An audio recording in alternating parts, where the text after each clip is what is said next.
గొర్రెల కాపరి నుండి గవర్నమెంట్ ఉద్యోగం సంపాదించేంత వరకు ఒక PhD. అయితే ఈ చెడు తిరుగులు అనేటువంటివి ఏమైతే ఉన్నాయో అవి నన్ను ఎక్కువగా ప్రభావితం చేసి ఎర్రబెంచి అనేది కర్ణాటక బార్డర్, గరిమేకలపల్లి అనేది ఆంధ్ర. చేతి వృత్తులు చేసేటువంటి వాళ్ళకి తాగేది అభ్యాసం ఉంటుంది, అలవాటు ఉంటుంది. వాళ్ళు తాగేది ఎట్లా వదులుకోలేరో ఈ చేతి వృత్తులు చేసేది కూడా వదులుకోరు. రెండూ అవి చట్టం అంటారు. ఏకుదారంలో బీరన్న కూడా సేవా మందిర్లో చదువుతాడు. ఫీజులు కట్టడానికి ఇబ్బంది, అప్పుడే తీవ్రమైన ఒరుపు అంటే కరువు. మనం కర్ణాటకకి మనం చాలా రుణపడి ఉన్నాం. మీరు నేను మన ఇద్దరం కూడా చాలా, ఎందుకంటే తెలుగుని చాలా ప్రోత్సహిస్తాం. ఒక ఆయన తమిళనాడులో ఒక ఆయన కేసేసి తెలుగు క్లాసికల్ హోదా వచ్చేది ఆలస్యమైంది. చెప్పిన వాళ్ళందరికీ ఇంటర్వ్యూ కార్డు వచ్చింది, నాకు ఇంటర్వ్యూ కార్డు రాదు. అది ఎందుకు మిస్ అయిందో తెలియదు. ఆ వృత్తిలో ఏ విధమైనటువంటి ఇబ్బందులు పడతాయనేటువంటి ఆ కథని వానికి జోడించాలండి. అంటే వాస్తవాలు నేను చెప్పలేను. ఈ చాలా ఇబ్బందులు ఉన్నాయి నీ జీవితంలో, నువ్వే రాస్తే కన్నా మంచిది అని. ఇంచుమించు మేము చనిపోవాలనుకున్నామన్నా మా ఇంట్లో పరిస్థితులు బాగాలేవు, నాన్న తాగుబోతూ, అమ్మ ఇబ్బందులు, ఎప్పుడు కొట్టడం అవి ఉన్నాయి. కొంతమంది ఏంటంటే కుక్క బతుకుతుంది, ఏనుగు బతుకుతుంది అంటారు. బతికింది లేదా చచ్చేవానికంటే బతికినోడు మించిది కదా. ఆత్మహత్య దారి, ఆత్మ పరివర్తన దారి అని 2 దారులు ఉంటాయి. ఆత్మహత్య దారి అయిపోతే ఇంకేముండదు. సంజన్న 6వ తరగతి వరకు మాత్రమే చదువుకున్నాడు, కానీ లెక్కలు బాగా చేస్తాడు, అవన్నీ ఉన్నాయి. జీవితం కూడా దారం లాంటిది. ఒక కొన దొరుకుతుంది, రెండో కొన ఎదుర్కొంటూ పోవడమే జీవితం. రెండో కొన దొరికేటప్పటికి అయిపోయింది. రోజు సంజన్న తాగొచ్చి ముత్యాలను జుట్టు పట్టుకొని ఈడ్చి కొట్టినా కూడా ఆమె ఎక్కడ సహనం కోల్పోదు. ఎంత శక్తివంతమైన పాత్ర. ఇట్లాంటి ఇల్లాలు కూడా ఉందా ఇప్పటికీ కూడా. ఆమె కనిపిస్తే పాదాలకు నమస్కారం చేయాలని అనిపిస్తుంది నాకు అని చెప్పేసి ఆయన అన్నారు. బొడుగంటే పాలు దాగి వదిలేసి మేత మేయడానికి పోయేదాన్ని బొడుగంటాం. కురుబోలను కుషిద్దం అంటారు, అదే మీరు అడుగుతావు నువ్వు. అందులో ఈ కుషిద్దం అంటే ఏంటి? మీ ఆశ ఏమైతే ఉందో అది మమ్మల్ని పట్టుకోవడానికి కొంత ఇబ్బంది పడుతున్నాము. ఆ 10 పేజీలు చదివిన తర్వాత మళ్ళీ లోపలికి వెళ్తే అలవాటు అయిపోతుంది. ఆయన కుడుతూ ఉంటే దాన్ని చూడలేక చంద్రుడు మబ్బు వెనక్కి వెళ్ళిపోయాడు. ఇది కొత్త రకమైన పని చేసినా సమయం అయిపోతుంటుంది. అట్లాగే ఈయన తరంకో వస్తున్నాడు. ఎట్లా తరంకో వస్తున్నాడు అంటే ఈ లోపల కోరికలు తరిమినప్పుడు ఆ వాంఛతో సూర్యుడు పరిగెడుతున్నాడా అనే విధంగా వాడు ఎట్లున్నాడు అంటే, కుళ్ళిన అరటిపండు మీద వాలడానికి కూడా చేతగాని కుంటి ఈగలాగా ఉన్నాడు. కులవృత్తి అయినా కూడు పెట్టకపోవచ్చాము, కానీ చదువు కూడు పెడుతుంది. వివక్ష వివక్ష వివక్ష అని రాసుకుంటూ వస్తారు. వివక్ష కూడా రూపం మార్చుకొని ఉంటుంది. మారుతున్న కాలంలో మారుతున్న భారతం. పక్షులు బాగున్నప్పుడు కిమిడికిటికాలు తింటాయి. నా నవల, నా కథ హంపీకి చేరుతుంది. నీ కథలన్నీ మంచికి చేరుతాయి కదా.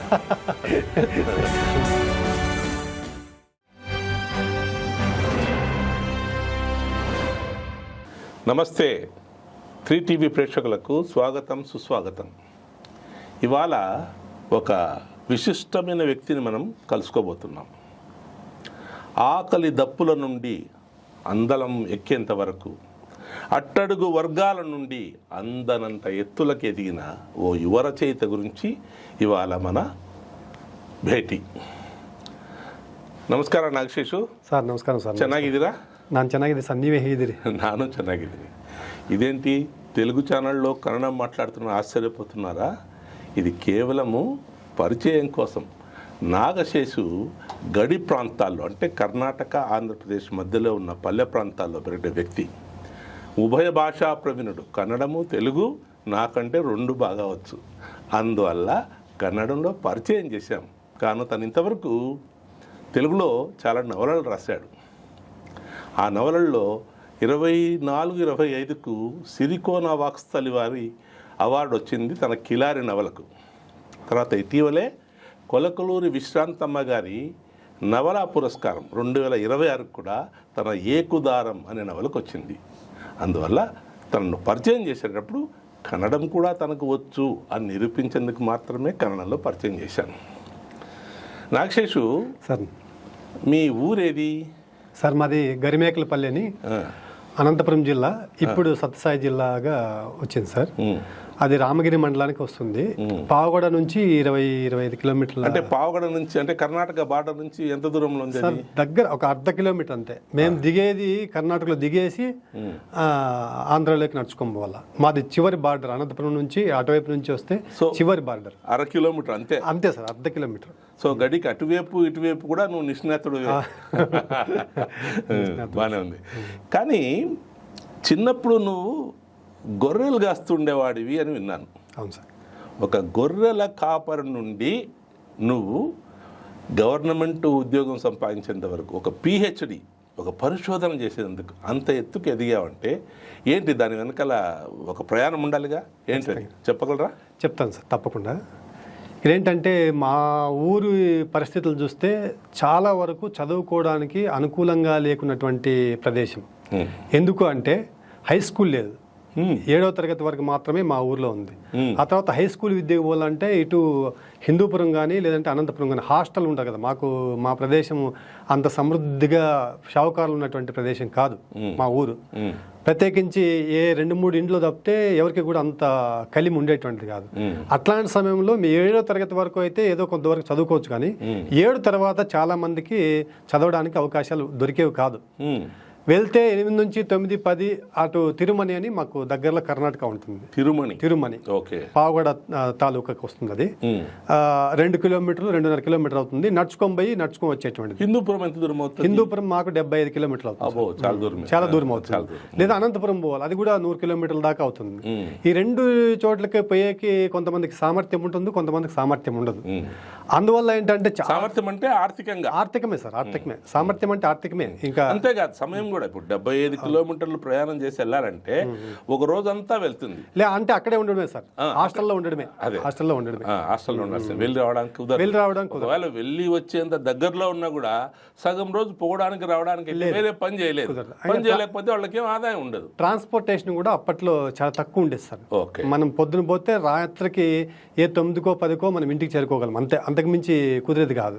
ఇప్పుడైతే కొంచెం ట్రాన్స్పోర్టేషన్ పెరిగింది, బైక్లు అవి వచ్చాయి. కానీ ఇంతకు ముందు నేను 8th క్లాస్ చదివినప్పుడు ఆ పరిస్థితి ఉండేది కాదు. కాబట్టి చాలా మంది అక్కడికే ఆగిపోతారు. తర్వాత ఊర్లో చాలా మంది ఉన్నత విద్యాభ్యాసం చేసినటువంటి వాళ్ళు అప్పట్లో లేకపోయినటువంటి వాళ్ళు ఎవరో ఒకరో ఇద్దరు టీచర్లు ఉండేవాళ్ళు. అంతే, మహా అంటే 10th క్లాస్ వరకు చదువుకున్నటువంటిదే పెద్దది ఉండేది. కొంతమంది ఒకరో ఇద్దరు బహుశా నాకు తెలిసి వేళ్ల మీద ఒక 5-6 మంది ఏమో డిగ్రీలు చేసినట్టు గుర్తుంది. అది కూడా ఎంచుకోవచ్చు. అంతే, అది కూడా పావగడలో డిగ్రీ చేసినటువంటి కర్ణాటకలో. ఆ తర్వాత కొద్ది కొద్దిగా డెవలప్ అయ్యి ఈ హిందూపురం అనంతపురంలో కొంతమంది అక్కడెక్కడ చేరి డిగ్రీలు పూర్తి చేసి బీఈడీలు చేసి టీచర్ పోస్టులు సంపాదించినటువంటి వాళ్ళు ఉండేటువంటి వాళ్ళు. సో నాది ఏంటంటే బాల్యం అంతా కూడా నేను ఇబ్బందులు పడినటువంటి రోజులు. మాకు తినేది జరిగేది చాలా కష్టంగా ఉండేటువంటిది. దాంతో ఏంటంటే చదువుకునేకి ఇబ్బంది. ఎందుకు అంటే సమయానికి భోజనం ఉండదు. ఈ చేతి వృత్తులు చేసేటువంటి వారి ఇండ్ల బ్యాక్గ్రౌండ్ అంతా కూడా చాలా వరకు ఇట్లే ఉంటుంది. ఎందుకంటే చేతి వృత్తులు చేసేటువంటి వాళ్ళకి తాగేది అభ్యాసం ఉంటుంది, అలవాటు ఉంటుంది. వాళ్ళు తాగేది ఎట్లా వదులుకోలేరో ఈ చేతి వృత్తులు చేసేది కూడా వదులుకోరు. రెండూ అవి శటం అంటారు. అభ్యాసం అయి ఉంటుంది బాగా, ఒక రకంగా దానికి అడిక్ట్ అయిపోయి ఉంటారు. శటం. సో అట్లా ఉండేటువంటి వాళ్ళ పిల్లలు కూడా ఇబ్బంది పడతారు. ఎందుకంటే వాళ్ళకి అవసరాలు ఎవరితో చెప్పుకోవాలో తెలియదు. తల్లి చెప్పుకుందామంటే అన్ని అవసరాలు ఆమె తీర్చలేదు. వాళ్ళు తాగి వస్తే ఆ ఇబ్బందులన్నీ కూడా తల్లి పడాలా, పిల్లలకి అన్నీ చేసి పెట్టాలా. అన్నీ చేసి పెట్టే ఇంట్లో ఒకటి ఉంటే ఒకటి ఉండదు. ఎవరినో వీళ్ళని అడిగి తీసుకొని చేసేలోపు సమయం అవుతుంది. ఏకుదారంలో కొన్ని పాత్రలు వీటన్నిటిని ప్రతిబింబిస్తాయి. సో అట్లాంటి సమయంలో నేనేం చేశానంటే 7th అయిపోయిన తర్వాత 8వ తరగతికి నేను సేవ మందిరికి చేరాను సార్. హిందూపురానికి దగ్గరలో ఉంటుంది. హిందూపురానికి 2 కిలోమీటర్లు అవుతుంది. సేవ మందిరం అయిన తర్వాత ఇక్కడ నుంచి పోతే పావగడ టు హిందూపురం పోయే రోడ్లో సేవ మందిరం మొదట వస్తుంది. ఏఎం లింగన్న గారు అని స్వాతంత్ర సమరయోధులు, ఆయన చాలా ఫేమస్. అప్పట్లో ఆయన ఇప్పటికే వాళ్ళ స్కూల్ ఉంది. హిందూపురానికి మొట్టమొదటి కాంగ్రెస్ ఎమ్మెల్యే. ఆయన తర్వాత ఎప్పుడు కూడా మళ్ళీ కాంగ్రెస్ గెలవలేదు. ఏకుదారంలో బీరన్న కూడా సేవా మందిర్లో చదువుతాడు. అవును సార్, అవును. ఆ చదివేటువంటి క్రమంలో 8th క్లాస్ చదివేటప్పుడు వానికి నా పరిస్థితి తీసుకుంటే 8th నేను సరిగా చదవలేకపోయాను. అంటే కొన్ని రోజులు ఒక 3-4 నెలలు నేను చదివాను, కానీ సీనియర్స్ ఉండేవాళ్ళు నాకంటే ముందు, వాళ్ళతో కలిసి ఉన్నప్పుడంతా బాగా చదివాను. 10th క్లాస్ వాళ్ళది అయిపోగానే వాళ్ళు ఇండ్లకి వెళ్ళిపోయారు. అప్పుడు నేను ఒకటే అయిపోయాను. ఎప్పుడైనా ఆబ్సెంట్ పడితే పాఠశాలలో ఐవార్లు కొట్టేవాళ్ళు, హాస్టల్కి వస్తే వార్డెన్ కొట్టేటువంటి వాళ్ళు, ఇంటికి పోతే ఇంట్లో వాళ్ళు కొట్టేవాళ్ళు. ఈ 3 దెబ్బలు తట్టుకోలేక నేను అటు ఇటు వెళ్ళిపోయాను. కొంచెం చెడు అలవాట్లు, ఎవరు వెంటబడితే ఎవరు పిలిస్తే వాళ్ళంటే వెళ్ళిపోయేది. ఈ ఉద్దేశం కానీ లాభం కానీ ఏం లేదు, ఊరికే వెళ్ళిపోతాను. ఇది తప్పించుకోవడం ముఖ్యం అంతే. సో బీరన్నలో కూడా కొన్ని లక్షణాలు మీరు రాశారు ఆ పుస్తకంలో. బీరన్న కూడా అంటే కాస్త ఆటోబయోగ్రఫికల్ గా ఉన్నాయి, కాస్త అన్ని కాదు, కొన్ని పోలికలు ఉన్నాయి అనిపిస్తాయి. అవునవును, బీరన్నలో కూడా కొన్ని పాత్రలు, కొన్ని అట్లాంటి లక్షణాలు కనిపిస్తాయి. అంటే ఏంటంటే ఈ ఒక విషయాన్ని నేను కన్నడలో చదివాను. జీవితాన్ని దుఃఖం నిర్మించుకున్నంతగా సుఖం నిర్మించుకోలేదు, దుఃఖానికి ఉన్న సామర్థ్యం అది. జీవితాన్ని నిర్మించే శక్తి దుఃఖానికి చాలా ఉంటుంది. ಕನ್ನಡದಲ್ಲಿ ಏನಂತ ಬರೆದಿದ್ದಾರೆ ಅದನ್ನ? ಜೀವನವನ್ನು ಕಟ್ಕೊಳ್ಳುವ ಶಕ್ತಿ ದುಃಖಕ್ಕೆ ಜಾಸ್ತಿ ಇರುತ್ತಂತೆ, ಅಷ್ಟು ಸಾಮರ್ಥ್ಯ ಸುಖಕ್ಕೆ ಕಡಿಮೆ ಇರುತ್ತದೆ. అద్భుతం, చెప్పండి. సో ఆ దుఃఖం నుంచి వెళ్ళినటువంటి జీవితమే ఈ యొక్క ఏకుదారం. క్షోభాత్ ప్రతిపద్యతే జంతువు అంటారు. అంటే క్షోభ వల్ల జంతువులు తన బలాన్ని పెంపొందించుకుంటాయని మీరు కూడా అలా చేసుకున్నారు? అలా చేసుకున్నాను. ఇంకోటి ఏంటంటే ఒంటరితనం అనిపించినప్పుడు, ఒంటరితనం మహా చెడ్డది, ఏకాంతం మంచిది, కానీ ఒంటరితనం చాలా చెడ్డది. ఆ ఒంటరితనంలో ఉన్నటువంటి వాడు తనలాంటి ఒక పాత్ర కానీ, తనలాంటి ఒక పాట కానీ, తనలాంటి ఒక సినిమా కానీ కనిపించినప్పుడు దాన్ని చాలా హత్తుకుపోతాడు. ఒంటరితనం, ఏకాంతం, ఫైనల్ డిస్టింక్షన్ కదా ఇది. ఒక రచయితగా దీన్ని నువ్వు చాలా బాగా చెప్పావు. చెప్పు. అట్లాంటి పాత్రలు ఎక్కడన్నా తనకు మధ్యలో నేను కాస్త ఏకవచన ప్రయోగంలో నాగశేషం సంబోధిస్తున్నాను, ఎందుకంటే నాతో చాలా చదువుగా ఉంటాడు కనుక అలా చేస్తున్నాను కనుక ప్రేక్షక శ్రోతలు దాన్ని తప్పుగా భావించకూడదు. చెప్పండి. నేను కూడా ఒకసారి సార్ గురించి చెప్పుకోవాలా. సారు నన్ను కూర్చోబెట్టి ఇంటర్వ్యూ చేయడం, మేమిద్దరం మాట్లాడుకోవడమే నాకు ఒక మహద్భాగ్యము నిజంగా. కాబట్టి సార్ నన్ను నాగశేష్ అని పిలవచ్చు, మీరు ఎవరు కూడా ఇబ్బంది పడాల్సిన అవసరం లేదు, అదేం సమస్య కాదు. సో ఎప్పుడైతే తనలాంటి ఒక కథ ఉందని తెలిసినప్పుడు దాన్ని బాగా హత్తుకుంటాడు. అది ఎవరైనా కానీ, ఒక పాట మీకు బాగా హత్తుకుందంటే అందులో ఏవో కొన్ని లక్షణాలు, కొన్ని వాక్యాలు మిమ్మల్ని బాగా తట్టి ఉంటాయి. అందుకోసమే ఆ పాటను మనం సొంతం చేసుకుంటాం. కొన్ని సినిమాలు కూడా మనకు బాగా సొంతం అనిపిస్తాయి, ఏడిపిస్తాయి, నవ్విపిస్తాయి. అవన్నీ ఏంటంటే మనం ఎక్కడో చోట ఆ సినిమాలో కానీ, ఆ పాటలో కానీ, ఆ వాక్యాల్లో కానీ ఎక్కడో చోటు ఉన్నాము, రిలేట్ చేసుకుంటాం, సొంతం చేసుకుంటాం.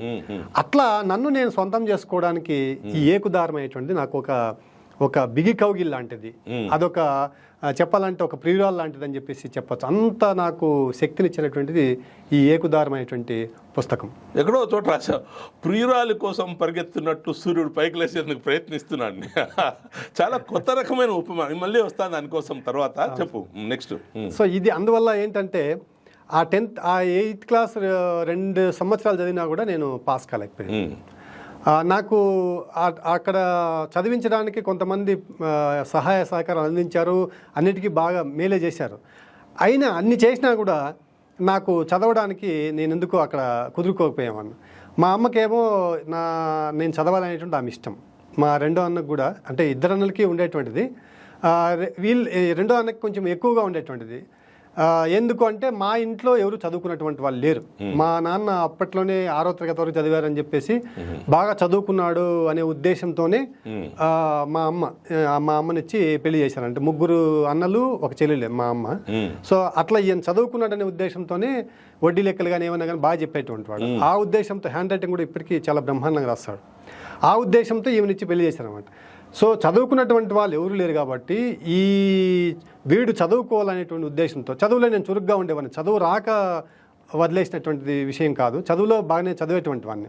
అయితే ఈ చెడు తిరుగులు అనేటువంటివి ఏమైతే ఉన్నాయో అవి నన్ను ఎక్కువగా ప్రభావితం చేసి నేను సరైన మార్గంలో వెళ్ళలేకపోయాను. ఆ తర్వాత మళ్ళీ 2 ఏళ్ళు నేను పూర్తిగా గొర్రెలు మేకలు కాసుకుంటూ అల్లరల్లగా తిరుగుకుంటూ ఉండిపోయేటువంటి వాడిని. ఆ తర్వాత మళ్ళీ నాకు నేనే జ్ఞానోదయం పొంది మళ్ళీ చదువుకోలేని ఉద్దేశంతో ముందుకు వచ్చేటప్పటికే అప్పటికి 2 ఏళ్ల కాలం అయిపోయింది. నేను వెళ్తే నాకంటే జూనియర్లు ఉంటారు, నేను పెద్దవాడినిగా కనిపిస్తాను. అయితే నాకు దైహికంగా నేను కొంచెం లీన్గా ఉండడం వల్ల వాళ్ళలో కలిసిపోయేటువంటి ఇది ఉండేది బాగా.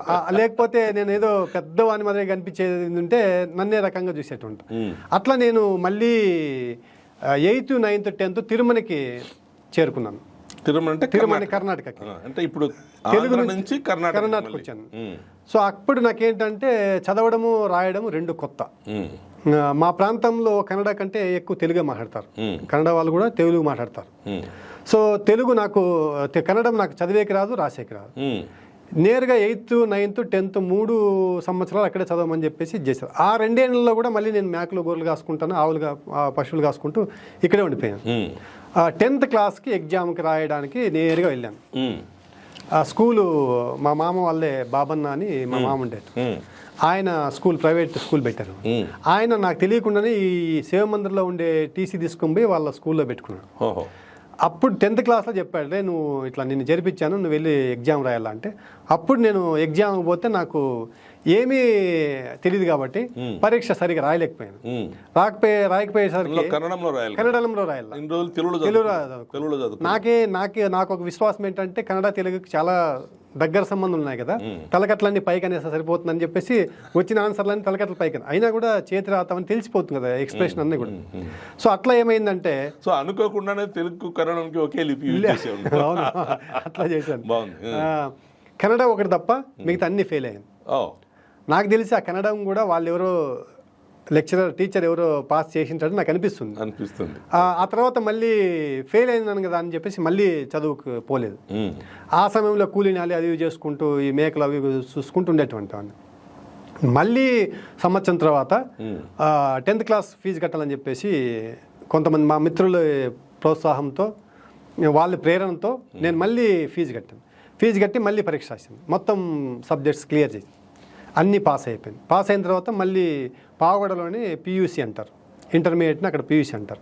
అక్కడ చేరితే నామోషి కొంచెం తరగతిలో వెళ్ళి కూర్చోవాలంటే అందరికంటే నేను కొంచెం పెద్దవాడనే ఫీలింగ్, నాకంటే ఎత్తుగాను బలంగా ఉండేటువంటి వాళ్ళు ఉన్నా కూడా వయసులో నేను కొంచెం పెద్దవాడు కదా అనేటువంటి భావన ఉండేటువంటి. అందువల్ల వెనక డోర్లో పోయేది, వెనక డోర్లోనే వచ్చేది. అక్కడ ఒక ఎకనామిక్స్ టీచరు నన్ను కనిపెట్టి నువ్వు బాగా చదువుతావు, బాగా నీకు మార్కులు కూడా వస్తాయి, ఎందుకో మరి సరిగా తరగతులు వినువు నువ్వు, అట్లా వెనక డోర్లో వచ్చి వెనక డోర్ మహాలక్ష్మి అని ఆమె ఎకనామిక్స్ టీచర్, ఆమె కనిపెట్టి రూమ్ పిలిచి, లేదు నువ్వు నేను పెద్దవాడనే భావన ఏం పెట్టుకోవద్దు, బాగా చదువుకో, ఇబ్బంది లేదు, మంచి ఫ్యూచర్ ఉంటుంది. అప్పటి నుంచి మళ్ళీ క్లాసులకి బాగా వెళ్ళేటువంటి వాడిని. 7 గంటలకి మా ఊర్లో బస్సు ఉంటుంది, అంటే ఎర్రబెంచ్కి వచ్చి ఎక్కాల, దాన్ని పట్టుకొని లేదు గేట్ మాకు ఎర్రబెంచి కర్ణాటక, అక్కడ దిగే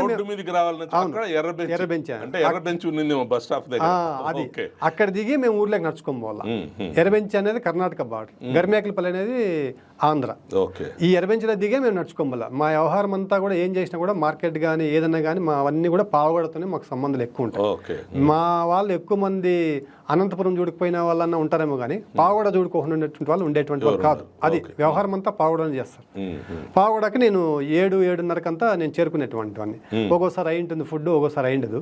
భోజనం లేకుని వెళ్ళి కాలేజీ చూసుకొని మళ్ళీ రిటర్న్ 12 గంటలకు 1 గంటకి ఇంటికి వచ్చేటువంటి వాడిని. మధ్యాహ్నం భోజనమే తినేటువంటి. మళ్ళీ ఈ మధ్యలో కూడా నేను ఈ వ్యవసాయ పనులు, గొర్రెలకు మేకలకు సంబంధించిన పనులు, కూలీ ఇవన్నీ కూడా నేను ఇంటర్మీడియట్లో ఉన్నప్పుడు కూడా చేశాను, డిగ్రీలో ఉన్నప్పుడు కూడా చేశాను. ఇంటర్మీడియట్ పాస్ అయిన తర్వాత అక్కడే ఆ ఇంటర్మీడియట్కి వచ్చేటప్పటికి నేను కుదురుకున్నాను, ఇంకా మనం వెనక్కి తిరిగి చూడకూడదు, చదువులోనే ముందుకు పోవాలా. ఎందుకంటే ఆల్రెడీ మనం ఇంతకుముందు ఈ పొలాలంటే తిరిగింది ఇవన్నీ కూడా చూసాం కదా అనే ఉద్దేశంతో నేను ఇంకా అటువైపు వెళ్ళలేదు. రియలైజేషన్ నాకు నేనే అయ్యాను. చదువు చాలా ఇంపార్టెంట్. ఎంత ఇబ్బంది పడ్డావు చదువుకోవడానికి? చాలా అంటే ఏంటంటే కట్టడానికి, ఫీజులు కట్టడానికి ఇబ్బంది. అప్పుడే తీవ్రమైన ఒరుపు, కరువు వచ్చింది. ఆ ఏడు నేను ఇంటర్మీడియట్ చేరిన ఏడు వేరుశనగ పంట లేదు, అప్పటికే పూర్తిగా ఎత్తిపెట్టేసినారు, జొన్నలు వేసినారు, ఎవరి దగ్గర డబ్బులు లేవు. మా రెండో వదిన ఆమె చెవుల్లో కమ్మలు ఉండేవి, అవి తాకట్టు పెట్టి కాలేజీ చేరింది. వేసుకోవడానికి సరిగ్గా బట్టలు కూడా లేవు. కాలేజీకి పోవాలంటే బట్టలు కూడా లేవు. సరే అని మా ఫ్రెండ్ ఒకడు మంజు అని ఉన్నాడు, వాన్తో ఒక ప్యాంటు, మా మంజునాథ్ అది ఏకుదారం ఆయనకే కదా, ఆయనకి అంకితం చిన్ననాటి స్నేహితుడు. సో ఆయనతో షర్టు, మా బావది ఒక ప్యాంట్ ఇట్లా వేసుకొని కాలేజీకి పోయాను. ఆ తర్వాత మళ్ళీ బట్టలు 2-3 జతలు అట్లా తీసుకొని క్రమేణా ఇబ్బంది పడుకుంటూనే వచ్చాం. కానీ అయితే ఇంటర్మీడియట్లో అక్కడే ఉండాల్సిన సందర్భం వస్తే ఇంట్లో వాళ్ళు డబ్బులు ఇచ్చి చదివించేటంత పరిస్థితి లేదు. అందువల్ల ఏంటంటే ఎవరో కొంతమంది మిత్రులు వాళ్ళు పాపము హోటల్లో కానీ లేకుంటే వంట చేసుకున్నప్పుడు బియ్యం కానీ మిగతావన్నీ కూడా వాళ్ళు చూసుకునేటువంటి వాళ్ళు. నాకు చదువు బాగా వచ్చు కాబట్టి వాళ్ళు కొంచెం వీక్గా ఉన్నా కూడా నేను చదువు చెప్పించి అట్లా వాళ్ళని ట్యూషన్ లాగా ఇంచుమించు అంటే ఫ్రెండ్లే, ట్యూషన్ అని కాకుండా నీట్గా వాళ్ళకి ఏం డౌట్స్ ఉన్నా కూడా నేను చెప్పేటువంటి వాళ్ళకి ఏంటంటే అప్పటి వరకు వాళ్ళు కూడా నాలాగా దెబ్బతిన్నటువంటి వాళ్ళు, ఆర్థికంగా ఉంటారు, అయితే సామాజికంగా వాళ్ళు ఫెయిల్ అయ్యి ఇబ్బందులు పడినటువంటి వాళ్ళు. మేము కూడా చదువుకోవాలి, వీడైతే కరెక్ట్ అని చెప్పేసి ఉద్దేశంతో నా వెంట వచ్చేటువంటి వాళ్ళు, మేము అందరూ కూర్చొని బాగా చదువుకునేటువంటి వాళ్ళు నాతో పాటు పాస్ అయ్యి డిగ్రీకి రావడం. డిగ్రీ అయితే చాలా అనేటువంటి వాళ్ళ దృష్టి, వాళ్ళకి డబ్బులు ఉన్నాయి, డిగ్రీ అయితే చాలు, మాకు డిగ్రీ కేవలం చెప్పుకోవడానికి హోదాకు కావాలని. నాది జీవితమే అది, నేను చదవాలనేది నా జీవితం. అట్లా డిగ్రీ పూర్తి చేసుకున్న తర్వాత ఎంఏ పొలిటికల్ సైన్స్ చేద్దామని చెప్పేసి బెంగళూరు యూనివర్సిటీకి వచ్చాను. ఎంఏ పొలిటికల్ సైన్స్ చేయాలి. తెలుగు చేసావు కదా? డిగ్రీలో తెలుగు నింది. డిగ్రీలో ఒక ఆయన తెలుగు లెక్చర్ ఉండేవాడు, ఆయన నువ్వు తెలుగు తీసుకో అని చెప్పేసి డిగ్రీలో తెలుగు ఇచ్చా. డిగ్రీలో తెలుగు ఎక్కడ?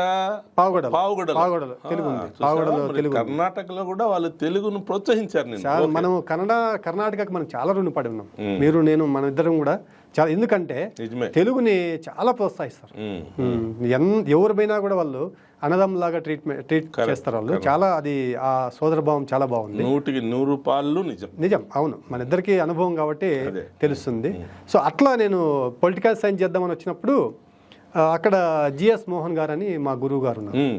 అప్పుడు ఆయన ఏం చేశారంటే, నువ్వు ఎంఏ తెలుగు ఎందుకు చేయకూడదు అని చెప్పేసి చిలుకూరు నారాయణరావు గారి మనవడు మోహన్ గారు ఉన్నారు. ఆయన మంచి రచనలు చేశారు, అనువాదాలు చేశారు, మంచి పరిశోధకులు. అవును, కరెక్ట్. జిఎస్ మోహన్ గారు. అవును. సో ఆయన నన్ను అడిగారు అనమాట, ఎంఏ తెలుగు చేయరు అని అంటే సరే అని చెప్పేసి ఎంఏ తెలుగుకి అప్లై చేశాను. రెండిట్లో వచ్చింది, కానీ ఎక్కువ వైపు చాలా ఈ తెలుగు వైపు లాగింది. ఆయన సార్ కూడా రమ్మని చెప్పారు. అక్కడే ఆశాజ్యోతి గారు అని, జయలక్ష్మి మేడం గారు అని, ముగ్గురు, మన కొలకలూరు ఇనాక్ గారి కూతురు పెద్దామె ఇనాక్ గారు. సో అక్కడ వాళ్ళ పరిచయంతో నేను ఎంఏ తెలుగుకి చేరాను. ఎంఏ తెలుగు చేరితే చాలా, నాది డిగ్రీలో ఏంటంటే కన్నడలో హైయెస్ట్ మార్క్స్ నాకు. కన్నడలో హైయెస్ట్ మార్క్స్. అప్పట్లోనే 92 మార్కులు వచ్చేవి. అబ్బా. మిగతా నా స్నేహితులు కన్నడ మీడియం 1వ తరగతి నుంచి కన్నడ మీడియం చదివినటువంటి వాళ్ళు కన్నడలో తక్కువ మార్కులు వస్తే, వాళ్ళు ఫస్ట్ ఇయర్లో నేను 92 మార్కులు వచ్చినాయి. సెకండ్ ఇయర్లో కూడా మై హైయెస్ట్ మార్క్స్ వచ్చేటప్పటికి ఒక ఫ్రెండ్ వచ్చి అన్నాడు, ఇంక నేనేం చేయలేమప్ప మేము, ఎందుకంటే థర్డ్ ఇయర్కి లాంగ్వేజ్ ఉండదు కదా, మేము పోటీ పడేకి కూడా లాంగ్వేజ్ ఉండదు కాబట్టి సరే వదిలేసే, కంగ్రాచులేషన్ అని చెప్పేసి. అందుకే నేను ఉభయ భాషా ప్రవీణాన్ని పరిచయం చేసింది, తెలుగు కన్నడము సవ్యసాచే. అవును, చదువుకున్నాను సార్, 2 చదువుకున్నాను.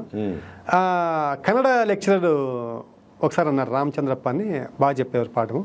వారు అన్నారు ఏంటంటే, హైయెస్ట్ మార్క్స్ నువ్వే, నాగశేష్ ఎవరు ఇక్కడ అన్నారు. నేనే సార్ అంటే, నన్ను యావత్తు నోడిలలో నిన్ను ఎప్పుడు చూడలేదు నిన్ను అన్నాడు. సార్ నేను కూడా ఎప్పుడు చూడలేదు సార్ మిమ్మల్ని అంటే, క్లాస్ అంతా నవ్వుకున్నాము. నేను కూడా పాఠాలు విని తక్కువ, ఎక్కువ రూమ్లోనే చదివేటువంటి వాడిని, నైట్ అవుట్లు అంతా చేసి చదివేటువంటి వాడిని. సో అట్లా డిగ్రీ పూర్తి చేసి ఎంఏ తెలుగుకి చేరిన తర్వాత హాస్టల్కి చాలా ఇబ్బందిగా ఉండేటువంటిది. హాస్టల్కి ఇబ్బందిగా ఉండేది, రూమ్లో చదవాలంటే నాకు సామర్థ్యం లేదు. రూమ్లో చదివి బెంగళూరులో నన్ను నేను తలుచుకోవడానికి ఇబ్బందిగా ఉంటుంది. నేను బెంగళూరు వరకు పోవడమే గొప్ప విషయం, సామర్థ్యం అంత లేదు. సెంట్రల్ కాలేజీలో కదా? లేదు సార్, జ్ఞానభారతి. వెళ్ళిపోయింది.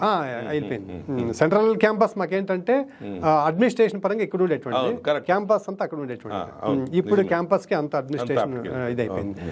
సో అక్కడ PG2 అని మా స్టూడెంట్స్ అంతా ఉండేటువంటి వాళ్ళతో ఒక రూమ్లో ఒక రోజు, ఇంకో రూమ్లో పాపం వాళ్ళందరూ కూడా నాకు తట్టల్లో వేసుకొచ్చి టిఫిన్లు పెట్టేటువంటి వాళ్ళ రూమ్లోనే తిని, వాళ్ళ రూమ్లోనే పడుకొని, వాళ్ళంతా కూడా సేమ్ ఒక ఇంట్లో మెంబర్గా నన్ను పాపం అందరూ చూసుకున్నారు. ఒక 2 నెలల కాలం పాటు చూసుకున్నాము. ఎన్ని రోజులైన వాళ్ళు కూడా ఇబ్బంది కదా. ఆ తర్వాత ఒక BCM హాస్టల్ అని ఉంది, కెంగేరిలో ఉంటుంది. అక్కడ గవర్నమెంట్ హాస్టల్కి అప్లై చేయమన్నారు. నేను అప్లై చేస్తే మెరిట్ మీద నాకు సీట్ వచ్చింది. సో అక్కడ చేరిపోయాను. అక్కడ అందరూ చదువుకునేటువంటి వాళ్ళందరూ మెరిట్ తో చదివేటువంటి వాళ్ళే బీసీఎంలో అందరూ ఎవరు కూడా అల్లాటప్పగా రారు. సో అక్కడ ఉండేటువంటి వాళ్ళందరూ కూడా మెరికల్ లాంటి వాళ్ళు. ఇప్పుడు కూడా చాలా మంది ఎస్ఐలు సిఐలు ఇట్లాంటి వాళ్ళంతా అయినారు అక్కడ నుంచి. అక్కడ నేను ఎప్పుడు కూడా చదివేటువంటి వాడిని. చదివి ఫస్ట్ ర్యాంకు ఫస్ట్ సెమిస్టర్లో నాకు ఫస్ట్ ర్యాంక్ వచ్చింది. దాన్ని అట్లే కంటిన్యూ చేయాలనే ఉద్దేశంతో నన్ను మోహన్ సారు, ఆశాజ్యోతి మేడం గారు, జయలక్ష్మి మేడం గారు ఈ ముగ్గురు కూడా ప్రోత్సహించేవాళ్ళు బాగా. నువ్వు బాగా చదువుతున్నావు, అట్లాగే చదువు, ఎక్కడ డీవియేషన్ కావద్దు. పుస్తకాలు ఇచ్చేవాళ్ళు, మెటీరియల్ ఇచ్చేవాళ్ళు, లైబ్రరీకి బొమ్మనేవాళ్ళు. అట్లా నేను బాగా చదువుకునేసి ఫస్ట్, సెకండ్, థర్డ్, ఫోర్త్ ఈ 4 సెమిస్టర్లో కూడా హైయెస్ట్ మార్క్స్ వచ్చాయి. సో ఈ గోల్డ్ మెడల్ నాకు పీజీలో వచ్చిందనమాట. ఆ గోల్డ్ మెడల్ వచ్చినప్పుడు మా ఊర్లో ఒక పెద్ద మనిషి ఉంటారు, ఎల్నారాయణ చౌదరి అని ఉంటారు. వాళ్ళ నాన్నగారు తిప్పన్న చౌదరి అని ఉంటారు. ఆయన పిలిపించి మా అమ్మని అన్నాడంట, ఏమ్మా నీ కొడుకు పేపర్లోకి వచ్చినాడు, మా గోల్డ్ మెడల్ కొట్టినాడు. మా అమ్మ గోల్డ్ మెడల్ అంటే ఏదో గోల్డ్ అంటే బంగారం అని తెలుసు, కానీ అదేందో ఒక మెడల్ ఉందని కానీ అది హైయెస్ట్ ర్యాంక్ ఇస్తా అవన్నీ ఏం తెలియదు. అందుకే మన ఎక్కడో గొర్రెల కాపర్ నుంచి గోల్డ్ మెడల్ దాకా నీ గురించి రాశారు. అది పీజీలోనే అది ఆంధ్రజ్యోతి వాళ్ళు హెడ్డింగ్ వేసి రాశారు సార్. రాశారు, బాగుంది అది. నాకు ఊర్లో వాళ్ళు చదివేదాకా కూడా నాకు కూడా అక్కడ న్యూస్ పోయింది అనేటువంటి తెలియదు. అప్పుడు వరకు వాళ్ళకు కూడా నేను ఇట్లా చదువుతున్నానో తెలియదు, ఎందుకంటే అల్లరిగా తిరిగేటువంటి వాడిని కాబట్టి. వీడు చదువుతున్నాడా ఏం చేస్తున్నాడా అనేటువంటి ఒక అపనమ్మకం వల్ల ఉన్నింది. ఎప్పుడైతే ఈ గోల్డ్ మెడల్ది పేపర్లో వచ్చేటప్పటికే ఓహో వీడు చదువుతున్నాడు అనేటువంటి ఉద్దేశం, ఒక రోల్ మోడల్గా అప్పటి నుంచి కూడా ఏంటంటే ఎవరైనా చదవకపోతే కనుక నన్ను పిలిపించేటువంటి వాళ్ళు, వీనికి కొన్ని బుద్ధి మాటలు చెప్పరా, తిట్టరా, కులాలతో సంబంధం లేకుండా అందరూ ప్రేమగానే పిలిచేటువంటి వాళ్ళు. నేను చెప్పాను, తిట్టేది ఏమొద్దు మామ, పెద్దయ్య, చిన్నాయన, వాడు చదువుకుంటాడు అని చెప్పేసి నేను కూడా వాళ్ళని తిట్టకుండా మళ్ళీ వాళ్ళ నా అమ్మ నాన్న లేకున్నా చెప్పేవాళ్ళు. ఇది అన్ని కామన్ అనునయించి చూడప్ప ఏం పెద్ద విషయం కాదు, నువ్వు బాగా చదువుతావు, అమ్మ నాన్న నన్ను తిట్టమని చెప్పారు, నేను తిట్టాల్సిన అవసరం ఏం లేదు, నేను కూడా ఇట్లా ఇబ్బందులు పడేటువంటి కాబట్టి చదువుకుంటే నువ్వు బాగా చదువుతావు, మంచి స్టేజ్ ఉంటుంది, గౌరవం ఉంటుంది. చూ మీ నాన్న వచ్చి నన్ను పిలిచి వీని చదువు అంటున్నాడు, నువ్వు రేపొద్దు నువ్వు బాగా చదివితే నిన్ను వేరే వాళ్ళు పిలిచి చెప్తారు, కాబట్టి చదువుకో అని చెప్పేటువంటి వాళ్ళు. ఇంకొంతమంది నాకు తెలియకుండానే చూడు పలానా వాడు ముత్యాలప్ప కొడుకు, లక్కమ్మ కొడుకు, పలానా వాడు ఇట్లా డిగ్రీ చేసినాడు, గోల్డ్ మెడల్ వచ్చింది, మన ఊరికే పేరు తెచ్చినాడు, ఆ తిప్పన్న చౌదరి అనేటువంటి ఆయన చెప్పాడంట, మన ఊరికే పేరు తెచ్చినాడు అమ్మ వాడు అని చెప్పి మా అమ్మతో అన్నాడు. అప్పుడు సంతోషపడ్డాడు. మిగతా గర్వకారణం కదా. అప్పటి వరకు వీళ్ళకి కూడా ఏంటంటే చదువుతున్నాడని తెలుసు, కానీ ఇంతగా చదువుతున్నాడనే విషయం వాళ్ళకి కూడా తెలియదు. అట్లా ఎంఏ తెలుగు చదువుకున్నాను. ఓకే, గోల్డ్ మెడల్ వచ్చింది. అక్కడితో ఆగలేదు. అక్కడితో ఆగకోకుండా ఏం చేశానంటే వెంటనే అక్కడి నుంచి బెంగళూరు నుంచి ఏం చేశానంటే హిందూపూర్కి వచ్చాను. హిందూపూర్లో ఎస్డిఎస్ కాలేజ్ అని ఒక ప్రైవేట్ కాలేజ్ ఉంది, ఎయిడెడ్ కాలేజ్. అక్కడ మా సీనియర్ పనిచేసేవాళ్ళు, షానవాజ్ అని. అక్కడికి వస్తే ఆయన షానవాజ్ సీనియర్, మంచి వ్యక్తి. ఆయన నన్ను ఇక్కడ కాలేజీలో పోస్ట్ ఖాళీ అయింది, లెక్చరర్ పోస్ట్, నువ్వు చెప్తావా పాఠం అంటే చెప్తాను సార్ అంటే 2,500. వాళ్ళు 2,500, నేను 2,500 అడిగాను, 2,000 ఇస్తామన్నారు. 2005-6లో 2,000 కూడా నాకు పెద్దదే. ఆ ఉద్దేశంతో 2,000కి చేరాను. చేరితే నాకు ఒక ఫ్రెష్ ఇది కదా, నేను చాలా ఆసక్తిగా పాఠాలు చెప్పేటువంటి వాడిని. దానికి తోడు ఏంటంటే అది కాలేజీలో కూడా అందరూ నాలాంటి వాళ్ళే, పేద పిల్లలు, చాలా పేదరికంతో వచ్చేటువంటి వాళ్ళు, ఆర్థిక ఇబ్బందులతో పడేటువంటి వాళ్ళు. దాంట్లో 2-3 ఎంజాయ్ చేయలేనటువంటి వాళ్ళు ఉంటే 98% నాలాంటి ఇబ్బందులు పడేటువంటి వాళ్ళు. వాళ్ళందరికీ నేను చెప్పేవాడిని, చూడరా ఇబ్బందులు ఉన్నాయి మీకు, అయితే నాలాంటి ఇబ్బందులు మీకు ఎవరికి లేవు, కాబట్టి నేనే ఇక్కడి వరకు వచ్చానంటే మీరు ఎక్కడి వరకు వెళ్ళొచ్చు ఒకసారి అర్థం చేసుకోండి. కాబట్టి నేను లెక్చరర్ కాదు, మీ ప్రతినిధి, మీరు కింద ఉన్నారు, నేను ఇక్కడ ఉన్నాను అంతే. మీకు నాకు ఏమీ తేడా లేదు. మీది ఎంత ఆకలి దప్పుల జీవితమో దానికి రెట్టింపు ఆకలి దప్పుల జీవితం. నేను ఎగ్జాంపుల్ కాబట్టి నేను ఇక్కడ వేదిక మీద ఉన్నాను, మీ ముందున్నాను, మీరు ఇంకెక్కడో ఉండాల్సినటువంటి వాళ్ళు, కాబట్టి ఇది ఊహించుకొని చదవండి అని చెప్పేసి చదివేటువంటి వాళ్ళు. తెలుగుతో పాటు నేను అప్పుడు ఈ డిగ్రీ కాలేజ్ లెక్చర్స్కి దీనికి ప్రిపేర్ అయ్యేటప్పుడు జనరల్ నాలెడ్జ్, కరెంట్ అఫైర్స్ ఇవన్నీ కూడా వాళ్ళతో పంచుకునేటువంటి వాళ్ళు. దాంతో స్టూడెంట్స్ ఏంటంటే యంగ్ లెక్చరర్, ఇంకా అప్పుడప్పుడే వెళ్ళాం కాబట్టి బాగా అటాచ్మెంట్ ఉండేటువంటి. కొంతమంది చెప్పేవాళ్ళు, నీ దగ్గరికి ఎక్కువ మంది పిల్లలు వస్తారప్ప, అట్లా రానియొద్దు అనేటువంటి వాళ్ళు. లేదు సార్, మన అధ్యాపకుని దగ్గరికి విద్యార్థులు వస్తేనే గౌరవం. వాళ్ళు నన్ను చూస్తే భయపడతాడు, మనల్ని చూసి భయపడేటువంటిది జీవితం కాదు అది. మనల్ని చూసి భయపడకూడదు, మనల్ని చూసి అభిమానించాలి. ప్రతాప్ రెడ్డి గారు సార్ బాగున్నారా అని రావాలి పలకరించాలి కానీ ఆయన ప్రతాప్ రెడ్డి గారు వస్తున్నట్టు ఇక్కడ దూరి వెళ్ళిపోతే అది గౌరవం కాదు సార్ అని చెప్పి నేను చెప్పేటువంటి వాడిని. సో అట్లా స్టూడెంట్స్ బాగా దగ్గర అయ్యేటువంటి వాళ్ళు, వాళ్ళందరికీ నా జీవితాన్ని విప్పి చెప్పేటువంటి వారు. నేనేమి దాచుకునేటువంటి ఇట్లా ఉండేటువంటిది అంటే ఇప్పటికీ నా గురించి కొన్ని వాస్తవాలు వాళ్ళకి విద్యార్థులు తెలుసు. అందుకే నా పట్ల గౌరవం. అంటే ఒక పేదరికం నుంచి వచ్చినటువంటి వ్యక్తి నిజాయితీగా ఉంటున్నాడు, ఎక్కడా కూడా ఇబ్బందులు పడుకోకుండా, ఎక్కడా కూడా తొనక్కుండా. అలా పిహెచ్డికి వెళ్ళావా? అలా మళ్ళీ కొన్ని రోజులకి 2013లో ఎన్ఈటి నెట్ 2013లో నెట్ పాస్ అయ్యాను. అదే టైంలోనే సెట్ పాస్ అయ్యాను. రెండు ఒకేసారి అయిపోయేటప్పటికే మా ఆశాజ్యోతి మేడం గారు ఫోన్ చేశారు. నాయన నాగశేష్ నేను పలానా అన్న. మేడం నమస్తే మేడం. అప్పటి వరకు నేను టచ్లో లేను, ఎందుకంటే ఫోన్ లేని కాలం కదా. ఆ లింక్ తప్పైపోయింది. 2005-6లో పోయినటువంటి వాడిని మళ్ళీ 2013 వరకు నేను బెంగళూరు యూనివర్సిటీ వైపు చూడలేదు అసలు. మధ్యలో ఒకసారి టీసీ కోసం పోయింది తప్పితే మళ్ళీ యూనివర్సిటీకి పోలేదు. 13లో నెట్ సెట్ అయిపోయేటప్పటికే నాయన నువ్వు నా దగ్గర పిహెచ్డి చేసుకో అని అన్నారు. సరే మేడం అని చెప్పేసి వచ్చాను.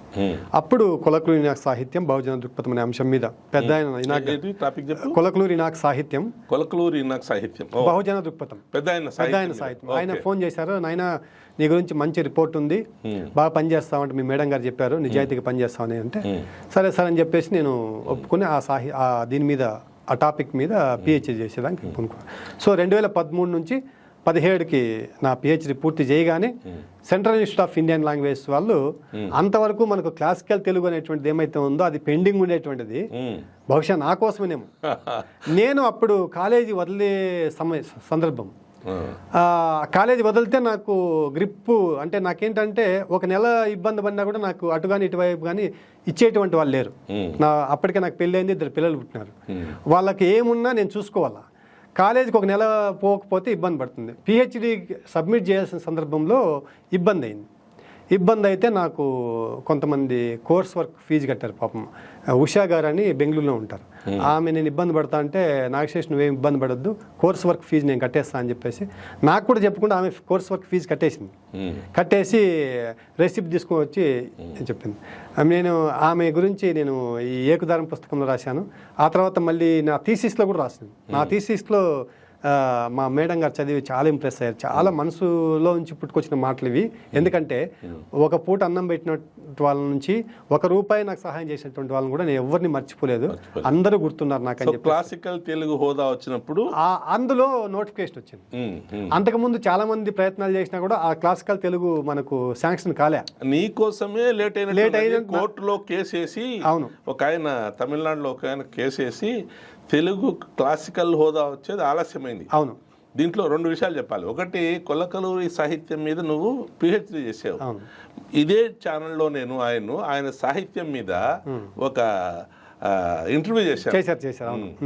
ఆల్మోస్ట్ విపులంగా విశదంగా ఆయన పుస్తకాల గురించి ఒక ఇంటర్వ్యూ చేశాను. అది కాక క్లాసికల్ హోదా తెలుగు ఎందుకు లేటుగా వచ్చిందని ఒక వ్యాసం రాశాను. అందులో ఈ రాజకీయాలు ఎందుకు ఈ క్యాలిక్యులేషన్స్ ఏముంటాయని దాన్ని వివరంగా రాశాను. అందులో 2 సంబంధాలు ఉన్నాయి, ఎక్కడో సన్నిహితత్వం ఉంది. సో అక్కడ నోటిఫికేషన్ వచ్చింది. నోటిఫికేషన్ వస్తే అప్లై చేశాను.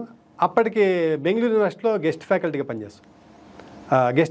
పనిచేస్తూ హిందూపూర్ నుంచి వచ్చిపోయేది. పొద్దున 6 గంటలకే లేచి ట్రైన్ పట్టుకొని వచ్చి బెంగళూరుకి వచ్చి పాఠాలు చెప్పుకొని మళ్ళీ రాత్రి 10 గంటలకు ఇంటికి చేరుకోవడం. పిల్లల్ని చూసేది ఏం లేదు. ఇంకా అప్పుడు ట్రైన్ ఆల్మోస్ట్ 2.5 గంటలు తీసుకుంది. 3 గంటల సేపు పైన పడుతుంది. ట్రైన్ లోనే బస్సులు కూడా చాలా రద్దీగా తిరిగేవి. చాలా రద్దీ. బస్సులో ఎక్కువ చార్జెస్ కూడా, కాబట్టి ట్రైన్ లో పాస్ తీసుకుంటుంది. ఎక్కి రోజు ప్రయాణం చేసేటువంటి యశ్వంతపూర్లో దిగి రింగ్ రోడ్డు మీదకి ఎంగేరికి వచ్చి ఆ క్వార్టర్స్ దగ్గర దిగేసి పాఠం చెప్పుకొని 10:30కి చేరుకునేవాడిని క్యాంపస్కి. అప్పుడు టిఫిన్ చేసి పాఠం చెప్పి సాయంత్రం వరకు ఆ పనులు చూసుకొని మళ్ళీ హిందూపురం వెళ్ళేటువంటి వాడిని. చాలా ఇబ్బంది ఉండేటువంటిది. సకాలంలో జీతం వచ్చేది కాదు, 2 నెలలకు ఒకసారి వచ్చేటువంటి. ఆ ఇబ్బందులు పడుకుంటూ ఉండగానే ఈ నోటిఫికేషన్ వచ్చింది. నోటిఫికేషన్ వస్తే అప్లై చేశాను. ఇంటర్వ్యూ నేను కొంతమంది చెప్పాను ఇట్లా అప్లై చేసుకున్నాను చెప్పిన వాళ్ళందరికీ ఇంటర్వ్యూ కార్డు వచ్చింది. నాకు ఇంటర్వ్యూ కార్డు రాలేదు. అది ఎందుకు మిస్ అయిందో తెలియలేదు. ఇది కూడా ఇక్కడ కూడా నిరుత్సాహమే అయిపోయింది, ఎట్లా చేసేదని చెప్పేసి చివరికి అందరూ మేము ఇంటర్వ్యూకి వెళ్తున్నాం పలానా రోజు అని వచ్చి మాకు ఇంటర్వ్యూ మెయిల్ వచ్చింది, లెటర్ వచ్చింది, కాల్ లెటర్ వచ్చింది అని చెప్పారు. నాతో పాటు రామ్ తీర్థ్ అని ఒక ఆయన సినిమా కమెడియన్ ఉండేవాడు, ఆయనకు కూడా ఇంటర్వ్యూ వచ్చింది. నేనే చెప్పింది ఆయనకి ఇట్లా పడింది, మీరు అప్లై చేసుకున్నాను. సరే నాకు రాలేదు. ఒక నంబర్ ఉండింది వెబ్సైట్లో, దానికి ఫోన్ చేశాను. సార్ నేను ఇట్లా అప్లై చేసుకున్నాను, నాకు రాలేదు సార్ కాల్ లెటర్ అంటే, ఎందుకు రాలేదు పంపించాం మేము అన్నారు. లేదు సార్ రేపు ఇంటర్వ్యూ, ఈ రోజు ఫోన్ చేశాను అంటే ఊరికే ప్రయత్నం చేద్దామని ఫోన్ చేశాను. రామ్మూర్తి గారు అని క్లాసికల్ లాంగ్వేజెస్కి డైరెక్టర్గా ఉండేవారు, చాలా మంచి వ్యక్తి, రిటైర్డ్ అయ్యారు ఈ మధ్య.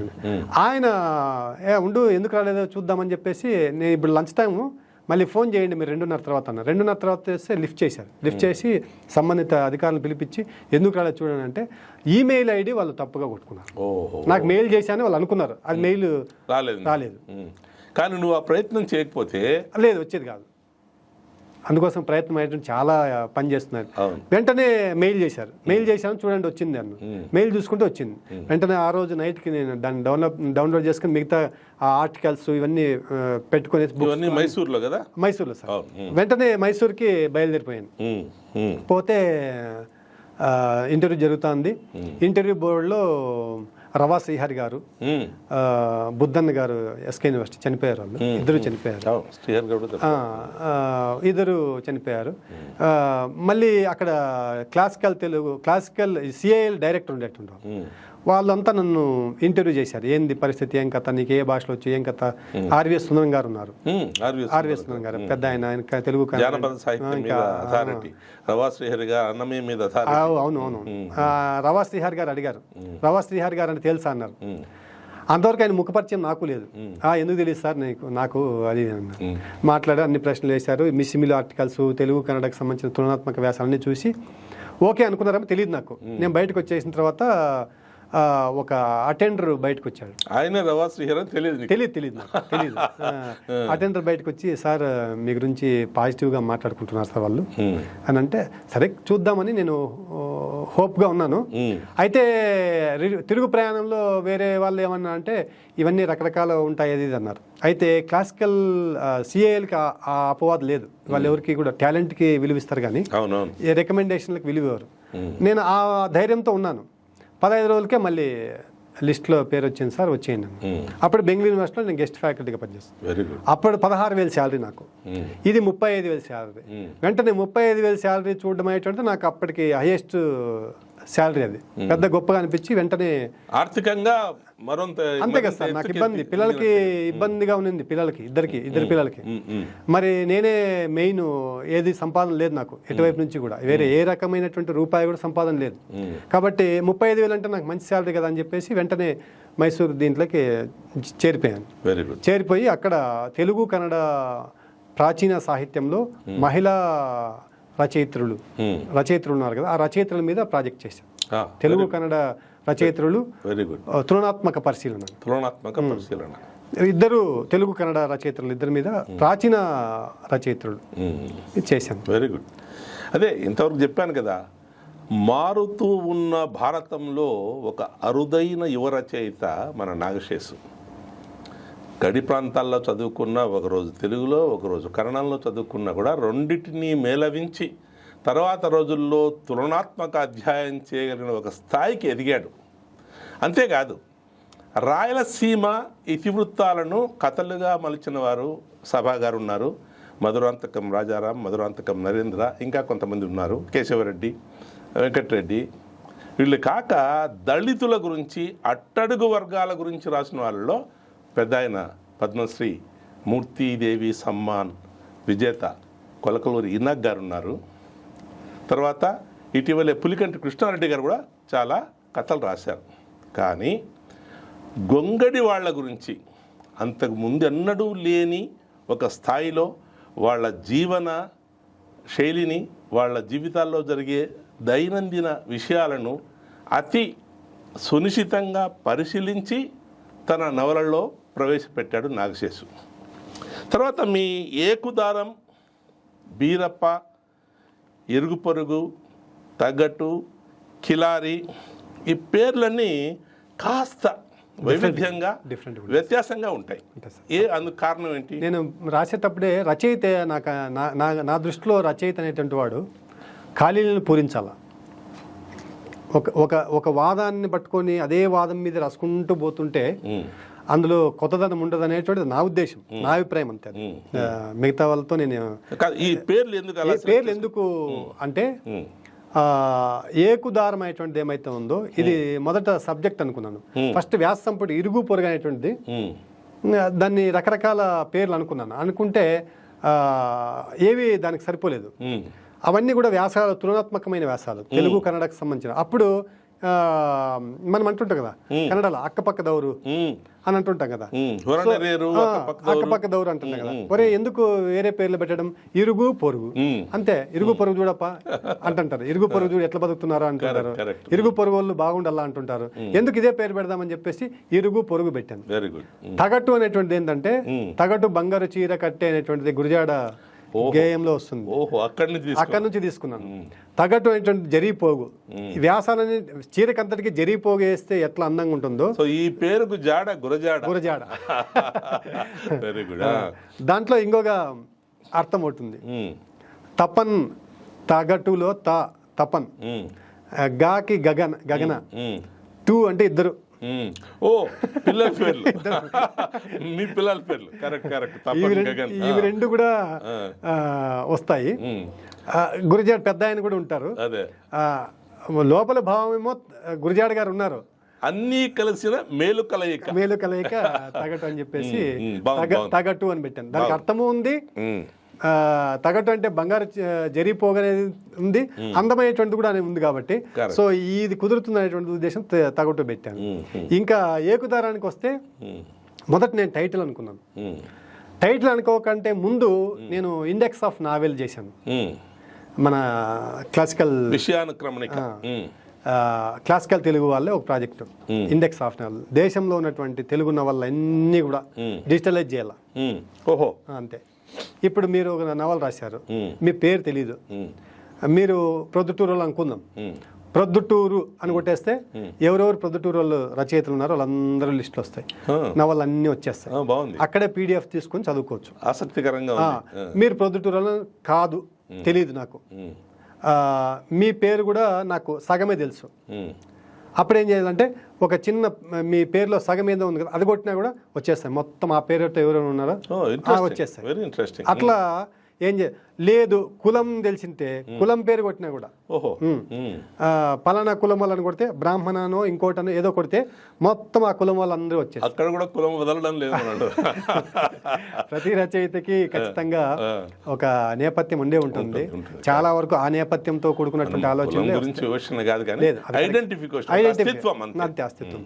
సో అట్లా చేసామన్నమాట. అట్లా ఉన్న నవలన్నింటినీ ఒక చోటికి చేర్చే క్రమంలో ఏంటి ఎక్కడ చూసినా కూడా ఈ కంబడికి సంబంధించినటువంటి గొంగళికి సంబంధించినటువంటిది లేదే అనేటువంటి ఒక ఊహ నాకు వచ్చింది, ఆలోచన వచ్చింది. ఎవరు రాయలేదా ఇంతవరకు?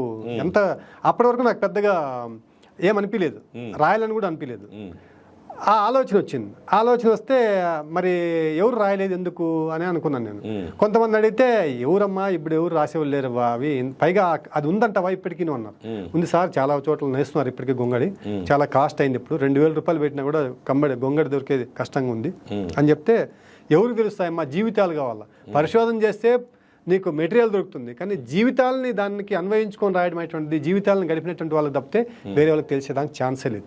ఏ సబ్జెక్ట్ అయినా కూడా పరిశోధన చేస్తే మీకు మంచి పరిశోధన బయటకు వస్తుంది. దానికి జీవితాలని జత కట్టేది ఉంటుంది కదా, ప్రతి పనిని తీసుకుపోయి ఆ వృత్తిలో ఏ విధమైనటువంటి ఇబ్బందులు పడతాయనేటువంటి ఆ కథని వానికి జోడించాలండి. ప్రతి రచయిత కూడా ఏంటంటే ఒక కథ కానీ నవల మీకు తెలియని విషయం కాదు, నేను చెప్తున్నా అంతేగాని మీకు తెలియని విషయం కాదు. రాసేటప్పుడు ఎవరినో ఒకరిని మనం ఊహించుకుంటాం, కల్పించుకుంటాం. పలానా పాత్ర రెఫరెన్స్ అనేది ఉండే ఉంటుంది. ఆ పాత్రకి ఈ కథను తీసుకుపోయి మనం వాళ్ళకి అప్పచెప్తాం. సో ఈ యాక్షన్ నువ్వు చేయాలనేటువంటి ఉద్దేశంతో మనకు సినిమాలో అయితే ఒకరు ఒక యాక్షన్ చేస్తారు. ఇక్కడ రచయిత ఏంటంటే అన్ని పాత్రలకి రచయితే పోల్సి వస్తుంది. ఏడిపించే పాత్రలకి రచయితే పోలా, నవ్వించే పాత్రలకి రచయితే పోలా, అంతా చేయాల్సిందే, ఖచ్చితంగా చేయాల్సిందే. అంటే ఇక్కడ ఒక నటుడు లాంటి వాడే, అద్దంలో చూసుకుంటే వాడే కనిపిస్తాడు కానీ రచయిత కనిపించడు. రచయిత కనిపించడు. ఈ వేషం అంతా అయిపోయిన తర్వాత చూసుకుంటాం చూడు, అప్పుడే రచయిత కనిపించాడు.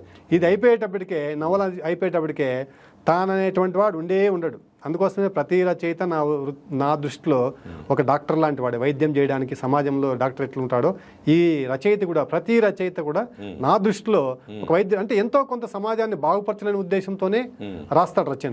ఏకుదారం ఎలా వచ్చింది? అట్లా ఏకుదారం అనుకుంటుండగా ఒక బండారు రాజ్ కుమార్ అని ఇక్కడే తెలంగాణలో ఉంటారు. ఆయన మైసూర్కి వచ్చారు. మైసూర్కి వచ్చి ఒక 3 రోజులు 4 రోజులు మేమిద్దరే ఒక రూమ్లో ఉంటూ నేను వండి పెట్టేటువంటి వాడిని, ఆయన తిని కన్నడ రచయితల్ని వాళ్ళని కలిసి ఆ కన్నడ రచయితల గొప్పతనాలు వాళ్ళ రచనలు అన్నీ చదువుకుంటూ మాట్లాడుకుంటూ చర్చించుకుంటూ దేవనూరు మహాదేవప్ప గారు కానీ ఇట్లాంటి వాళ్ళ భైరప్ప గారు ఇట్లాంటి వాళ్ళందరినీ కూడా కలిసి వచ్చినటువంటి విషయాలన్నీ మాట్లాడుకుంటుండగా, అన్న ఎవరన్నా మీరు, ఎక్కడ, ఏం కథ అని అన్నారు.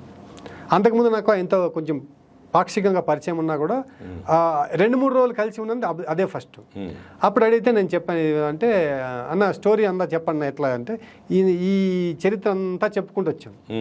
అన్న ఏందన్నా ఇన్ని ఇబ్బందులు పడి వచ్చావు, నేను ఏదో మామూలుగా వచ్చావు అనుకున్నాను, నువ్వు సాఫ్ట్గా కనిపిస్తా అంటే ఏముందిలే వచ్చేసింటాడు అనుకున్నాను, ఇంత చరిత్ర ఉందా నాకు తెలియదన్నా, ఇన్ని ఇబ్బందులు పడ్డావు నువ్వు అని అన్నాడు. అవును రాజ్ కుమార్ అంటే, అన్న నేను ఒక కథ రాస్తానన్నా, గోనోడు అని ఒక కథ రాశాను. గోనోడ్ అని కథ దర్వాజా పేపర్లో వచ్చింది. ఏ పేపర్లో? దర్వాజా. పేపర్లో వస్తే అది కథకి విపరీతమైన స్పందన వచ్చింది. సేమ్ నవలంతటిని కలిపి కథగా రాశాడు ఆయన. అంటే ఇంత విపులంగా రాయడానికి లేదు కదా అన్న, కథలో చాలదన్న ఇది పెద్ద నవల రాయాల్సినటువంటి అంశము, నేను నవల కూడా రాస్తాను అన్నారు. అంటే రాస్తానన్నా, కాకపోతే నువ్వు రాస్తే బాగుంటుందన్న, ఎందుకంటే వాస్తవాలు నేను చెప్పలేను, ఈ చాలా ఇబ్బందులు ఉన్నాయి నీ జీవితంలో, నువ్వే రాస్తే కానీ మంచిది అని. నాకు అలవాట్లేదు కదా రాజ్ కుమార్ అంటే, అన్న ఎన్ని నవలు చదివింటావు, ఎన్ని కథలు చదివింటావు, నువ్వు రాయడం పెద్ద విషయం కదా, రాయొచ్చు అన్నాను. ఆయన ఏం చేశానంటే కథకి గోనోడ్ అని కథ పెట్టి, గోనోడ్ అని కథ పెట్టడానికి కారణం ఏంటంటే, నాకు రగ్గులు ఉండేవి కాదు, నాకు పడుకోవడానికి రగ్గులు ఉండేది కదా, కిందకి మీదకి కలిపి ఒక గోని సంచి ఉండేది. ఆ గోని సంచిలోకి దూరేవాడిని పడుకొని, అంటే ఆ గోని సంచిలో పడుకోలేదు, ఎక్కడికి పోయినా కూడా నేను గోని సంచి తీసిపోయేవాడిని. ఏకుదారంలో బీరన్న కూడా గోని సంచిలో పడుకుంటాడు మధ్యలో. అది అందువల్ల ఆయన చెప్పడం వల్ల గోని సంచిలో పడుకోవడం ఏందన్నా, ఇది చాలా విచిత్రంగా ఉంది, చాలా కష్టంగా ఉంది. ఆయన ఇబ్బంది నావన్నీ చెప్తే ఇబ్బంది పడ్డాడు పాపం ఆయన అవి జీర్ణం చేసుకోవడానికి. గోనోడని పెట్టాడు. ఆ కథ ఈయనకి మంచి కథ అని చెప్పేసి ఫోన్లో వస్తే, ఈ కథ పలానా అయిందని చెప్పేసి నా నంబర్ ఇచ్చాడు. వాళ్ళంతా ఆ కథను చదివి ఇన్స్పైర్ అయ్యి, ఒక 2 పిల్లలు ఇప్పటికీ నాకు ఫోన్ చేస్తుంటారు, మేము ఇంచుమించు మేము చనిపోవాలనుకున్నామన్నా, మా ఇంట్లో పరిస్థితులు బాగాలేవు, నాన్న తాగుబోతూ, అమ్మ ఇబ్బందులు, ఎప్పుడు కొట్టడం అవి ఉన్నాయి, ఆర్థికంగా చాలా ఇబ్బందులు పడుతున్నాం, మేము 2 పిల్లలు కూడా చనిపోవాలనుకున్నాము, ఉన్నారు ఇప్పటికీ బతుకున్నారు. కానీ మీ గోనోడు కథ చదివిన తర్వాత నాకు చాలా ఇన్స్పిరేషన్ అనిపించిందన్న అని వాళ్ళిద్దరూ నాతో మాట్లాడినట్టు వాళ్ళిద్దరికి కూడా తెలియదు, అన్నదమ్ములకి ఇద్దరు మాట్లాడారు నాతో. ఎంత సార్థకం కదా, చాలా సార్థకం అనిపించింది. ఇంకొక పిల్లోడు ఇబ్బందుల్లో ఉన్నానన్నా, నేను కొన్ని వాక్యాలు చూసి ఇందులో ఫోన్ చేశానన్నా, ఎవరన్నా మీరు, ఏం కథ అంటే ఇట్లా చెప్పాను, నేను చనిపోదాం అనుకునేటువంటి వాడిని కొన్ని వాక్యాలు నన్ను ఆకట్టుకున్నాయన్నా, నేను మళ్ళీ చదువుతానని చెప్పేసి ఆ పిల్లోడు వాళ్ళు మళ్ళీ 2 యూనివర్సిటీస్కి వచ్చి ఆ గోనోడ్ కథని యూనివర్సిటీ దాకా వెళ్ళినటువంటి ఆ బీరప్ప అయితే ఎవరైతే అక్కడ గోనోడ్ పాత్ర ఏదైతే ఉందో ఆ గోనోడ్ పాత్రను చూసి ఈ 3 మళ్ళీ యూనివర్సిటీస్ దాకా వచ్చి చదువుతున్నారు ఇప్పుడు మహాత్మా గాంధీ. ఏకుదారంలో ఒక చోట రాస్తాను, జీవితం అంటే చనిపోవడం కాదు, జీవితం అంటే ఎలాగోలాగా బతకడం, బతికి సాధించాలని ప్రయత్నించాలి, అంతే. అది నేను చదివాను. అది అవును, జీవితం అంటే చాలా మంది పరుగుతోనూ, పందెంతోనూ, జూదంతోనూ, గెలుపోటములతోనూ కొలుస్తారు. నా జీవితంతో నా అనుభవంతో ఏంటంటే, జీవితం అంటే జీవించడమే. ఎట్లా జీవించమనేటువంటి పక్కన పెట్టి, కొంతమంది ఏంటంటే కుక్క బతుకుతుంది, ఏనుగు బతుకుతుంది అంటారు. బతికింది లేదా, చచ్చేవాని కంటే బతికినోడు మంచిది కదా, పిరికి పందగా చచ్చేవాని కంటే బతికినోడు ఎంతో కొంత మంచిది కదా అనే ఉద్దేశంతో. కాబట్టి ప్రతి మనిషికి ఇబ్బందులు వస్తాయి, ఆ ఇబ్బందులు వచ్చినప్పుడు ఆలోచన కూడా వస్తాయి, ఏమంటే చనిపోదామనేటువంటి ఆలోచన వస్తుంది. ఏంటంటే అందుకోసమే పుస్తకంలో రాసి మీరు చదివారు, ఆత్మహత్య దారి, ఆత్మ పరివర్తన దారి అని 2 దారులు ఉంటాయి. ఆత్మహత్య దారి అయిపోతే ఇంకేముండదు. ఆత్మ పరివర్తన దారి చేసి, పరివర్తనగా ఆలోచన చేసి ఎప్పుడైతే ముందుకు వెళ్తాడో వాడు ఉన్నత శిఖరాలకు పోవడం అంటే డబ్బు, హోదా రావడం అనేటువంటి కాదు. వాడు అనుకున్న చోటికి, నేను చదవాలనుకున్నాను, మా వెనుక ముందు ఎవరు చదివినటువంటి వాళ్ళు లేరు, నేను చదవాలనుకున్నాను. మా పంచాయతీలో డాక్టరేట్ చేసినటువంటి వాళ్ళు ఇప్పటికీ నేనే. పరిశోధకులు డాక్టరేట్ సంపాదించిన. సో అందుకే ఈ పాజిటివ్ నోట్. అవును, ఎలాగైనా సరే బతకాలి అంతే, బతికితేనే సాధించగలం అంతే, బతకడమే సాధన. చాలా మంది డబ్బు ఉన్నటువంటి కాఫీ డే ఇట్లాంటి అధినేతలంతా కూడా ఇటీవల బెంగళూరులో కూడా ఆయన కాల్చుకొని చనిపోయారు చూడండి. అదే మీ కాంటినెంటల్ గ్రూప్, మరి కాన్ఫిడెంట్ గ్రూప్ రాయ్. మరి ఇట్లాంటి వాళ్ళంటే కోట్లకు పడినటువంటి కాఫీ డే ప్రమోటర్ కూడా చనిపోయినటువంటి వాళ్ళు. మరి జీవితాన్ని ఇట్లా నేనేమంటే జీవితం అంటే ఏమీ కాదు, జీవించడమే జీవితం, జీవించడమే జీవితం అని చెప్పేసి రాశాను. అవునవును. తర్వాత ఏంటంటే ఉత్సాహం కోల్పోకూడదు అంటాను. జీవితంలో మనం ఒక దశకి చేరుకోవాలని ప్రయత్నం చేస్తాం, ప్రతి ఒక్కరూ ప్రయత్నం చేస్తాం. ఆ ప్రయత్నంలో నువ్వు అందుకోవాలనుకున్నది అందుకోకపోయినా కూడా నీ ఉత్సాహాన్ని కోల్పోకుండా ఉండడమే జీవితం. ఆ ఉత్సాహాన్ని వదిలేసి జీవితం నిరుత్సాహం అయిపోయిందని చనిపోవాలనేటువంటి నిర్ధారణకు రాకూడదు అనేటువంటి విషయాలను చదివి ఆ పిల్లలు నాకు ఫోన్ చేసి ఇప్పటికీ టచ్లో ఉన్నారు. ఎప్పుడన్నా సార్ నాకు డల్ అనిపిస్తే మీకు ఫోన్ చేస్తాను, మీరు ఎప్పుడన్నా ఫోన్ చేయండి రా, మనుషులు ఉన్నదే మాట్లాడుకోవడానికి అని చెప్పేసి మాట్లాడుతుంటాను.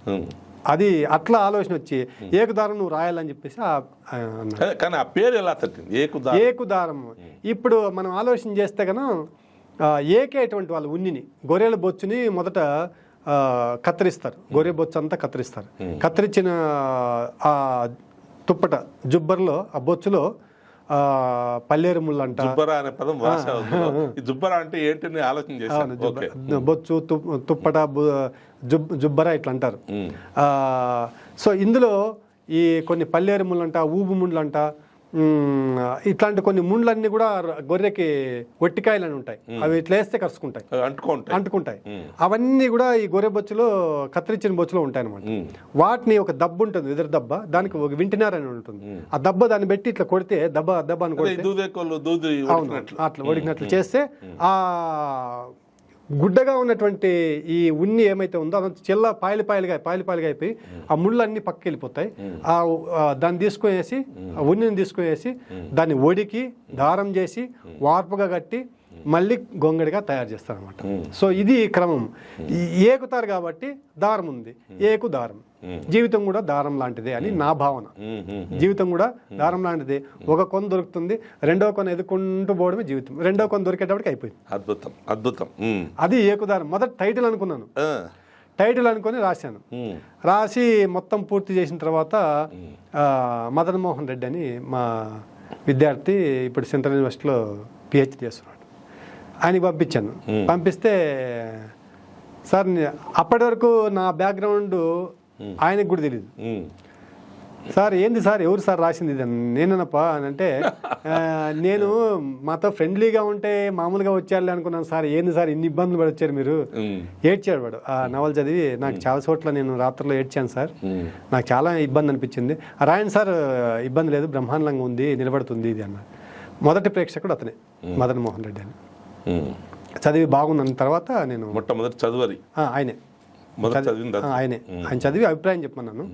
ఆ బండారు రాజ్ కుమార్ని చదవమన్నా. అన్న బాగుంది, బ్రహ్మాండంగా ఉంది, ఇంతవరకు ఎవరు ఈ కథాంశంతో రాయలేదు. దాని తర్వాత ఏంటంటే రాత్రుల పూట్ల నేను ఈ నవలని రాసేటప్పుడు రోజు మా పిల్లలకి కథలు చెప్పేవాడిని. ఇక్కడ ఏమేమి రాస్తానో దాన్ని ముందే చెప్పే, వాళ్ళకి కథలు అంటే ఇష్టం. రాత్రిపూట పడుకునేటప్పుడు కథలు అడుగుతారు. ఆ కథలన్నీ వేరే చెప్తే కన్నా అదే బాగుంది నాయన, నీవే చెప్పు, నీవు చిన్నప్పుడు చెప్పు, భలే బాగుంటుంది అని. ఈ నావన్నీ కూడా ఏంటంటే ఒక సామూహిక జీవితం గడిపినటువంటి గుర్తులన్నీ.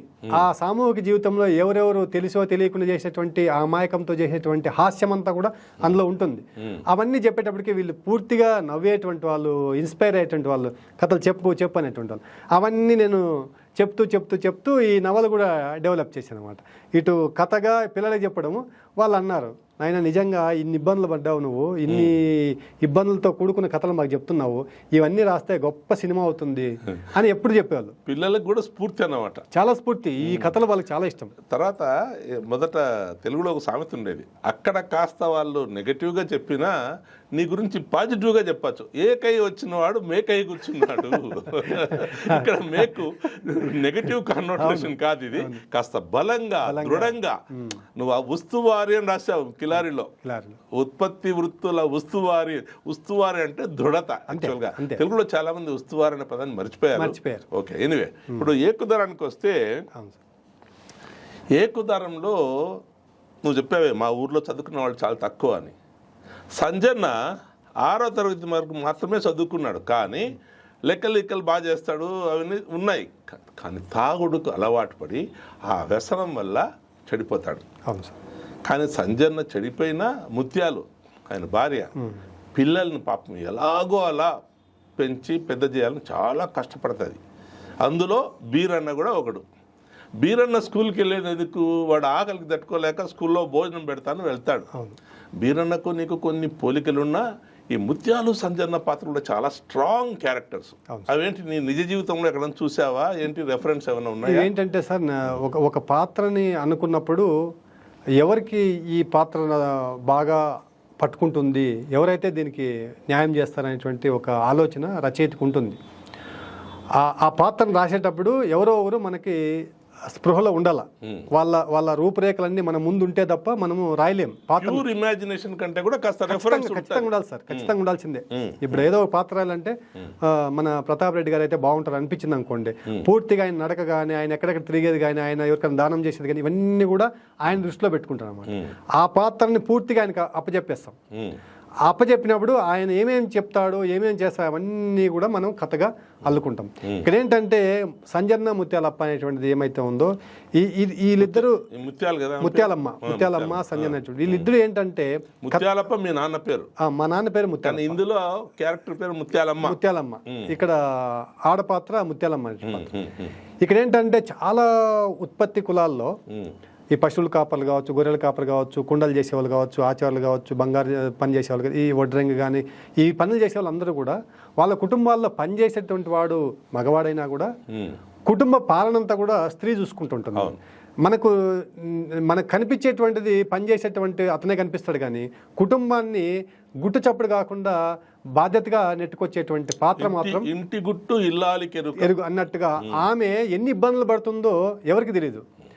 ఆల్మోస్ట్ ఆల్ ప్రతి చేతి వృత్తిదారుడు వాడు పని చేసిన దానికంటే కూడా ఇంట్లో ఇబ్బంది పెట్టేది ఎక్కువగా ఉంటుంది. తాగుడుకు అలవాటు పడి ఉంటారు.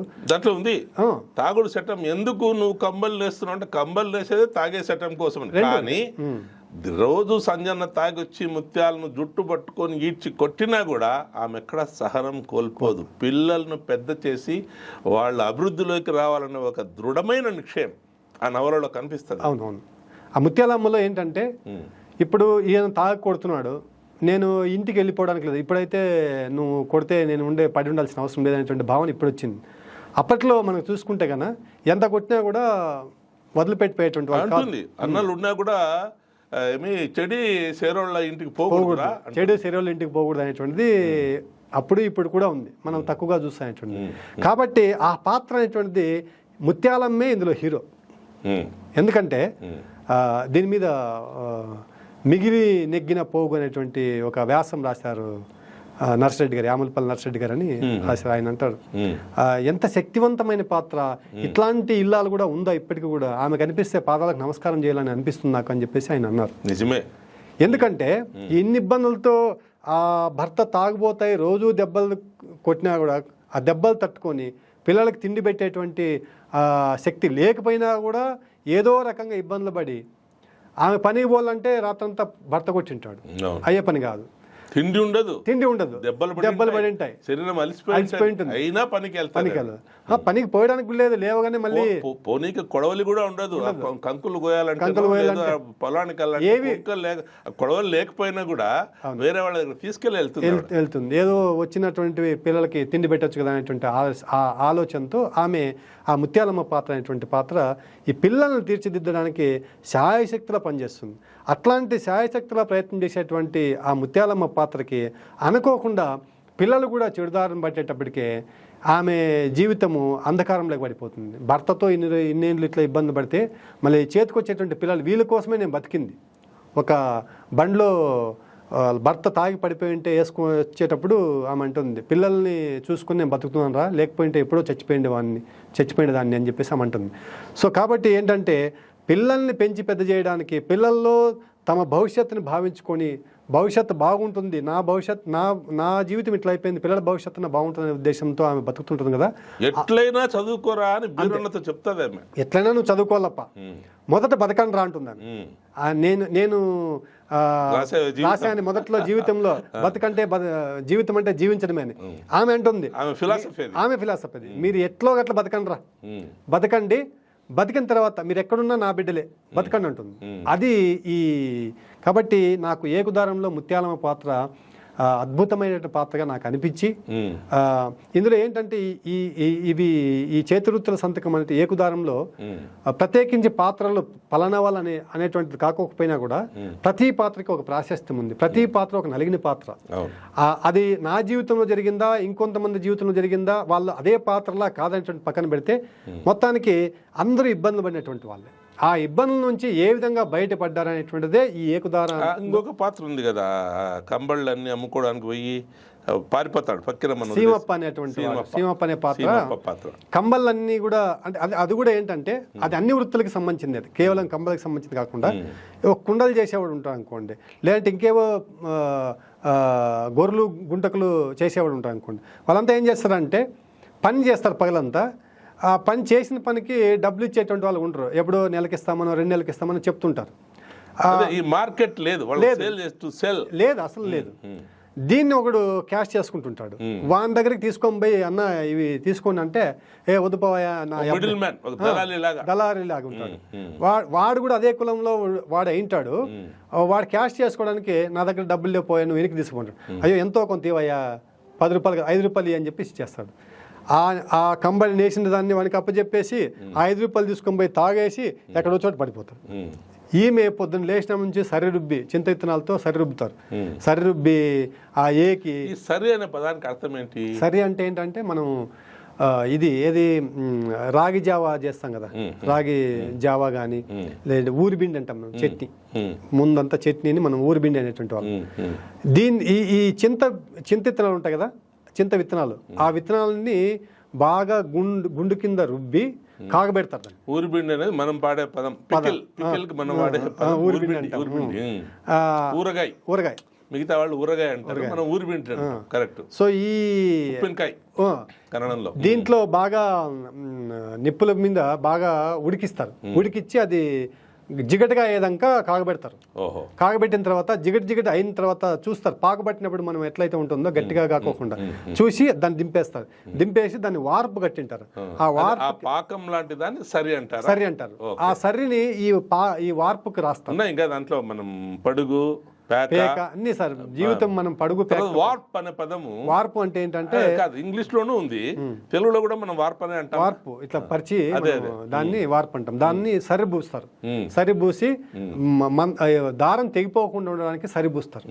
అది చోట గంజు అని కూడా వాడేవు. అవును, గంజి అంటే అదే గంజి లాంటిది. ఖద్దరు బట్టలకి మనం గంజి చేసినట్టు ఈ వార్పుకి ఖద్దరు బట్టలకు గంజి చేసినట్లు రాసావు. వార్పుకి పూస్తారు. దారము గట్టిపడడానికి తెగిపోకుండా ఉండడానికి అది పూస్తారు అన్నమాట. సో అది పూసిన తర్వాత గట్టి అవుతుంది. కొంచెం ఆరిన తర్వాత దాన్ని నిప్పుకొంబేసి మగ్గం గుంతలో పెట్టి అక్కడ కంబళి నేస్తారు. ఆ కంబడికి సంబంధించినటువంటి అన్ని వృత్తులు, అన్ని పరికరాల పేర్లు అందులో వచ్చినాయి. మొత్తం ఆ ప్రక్రియ అంతా దాంట్లో నాకు ఇది ఒక రకంగా చెప్పాలంటే తెలుగులో ఇంతవరకు ఎవరు ముట్టుకోకుండా నా కోసమే దీన్ని వదిలేసినారేమో అనిపిస్తుంది. కొంతమంది నాతో అన్నారు, మన బండి రాసాని గారు కానీ బండి నారాయణ స్వామి గారు కానీ వీళ్ళు సప్తభూమి రచయిత వాళ్ళు అక్కడక్కడ అనంతపురం ఆయన అక్కడక్కడ వాళ్ళకి కొంచెం ఈ దీనితో పరిచయం ఉన్నా కూడా పూర్తి స్థాయిలో ఇవి వాళ్ళే అన్నారు, మేము కూడా ఈ కంబళ వృత్తికి సంబంధించింది ఎక్కడ కూడా మేము రాయలేకపోయాము, ఆ కొరత ఉంది, మీరు తీర్చేశారని చెప్పేసి వాళ్ళిద్దరు కూడా నాతో అన్నారు. ఇంకొంతమంది కూడా శిరంశెట్టి కాంతారావు గారు అన్నారు. శిరంశెట్టి కాంతారావు గారు తర్వాత ఇంకా కొన్ని పదాలు అంటే కొన్ని అర్థం కాకపోవచ్చు. రొప్పం అని రాస్తావు. రొప్పం అంటే ఏంటి? ఇప్పటికీ కూడా మనం రాయి రప్ప అంటాం. మీరు అది పాదం విని రాయి రప్ప అని అంటారు. రాయి అంటే తెలుసు మీకు. మరి రప్ప అన్నప్పుడు ఎవరు కూడా ప్రశ్న వేయరు, ఏంది రాయి రప్ప అంటారు కానీ ఏ రాయి రప్ప ఉంటే చూసుకో, రాయి రప్ప ఉంటే ఏరేసుకో రాయి రప్పను కాదు అంటారు. పాటలు కూడా మరి రాయి గురించి కనుక్కుంటారు కానీ రప్పం గురించి కనుక్కోరు. రప్ప అంటే ఏంటంటే ఈ గొర్రె పిల్లలకు కానీ లేదంటే గొర్రెలకు కానీ మేక పిల్లలకు కానీ మేకలకు కానీ ఈ జాలి కంపలు అంటారు, తుమ్మ ముళ్ళు అంటారు చూడండి, తుమ్మ చెట్లు అంటారు.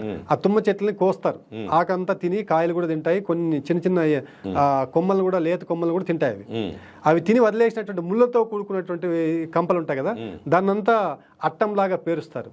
దాన్ని గొర్రెల మంద చుట్టూగా కంచెలాగా దాన్ని రప్పమంటారు. ఇప్పటికీ పావుగడ కంచెలాగా వేసిన ఆ లోపల ప్రదేశాన్ని రొప్ప, అందుకే రొప్పానికి తొలకొస్తారు, రొప్పం నుండి తొలగిపోతారని రాశారు. గొర్రెలు తర్వాత ఇంకోటి బొడుగు.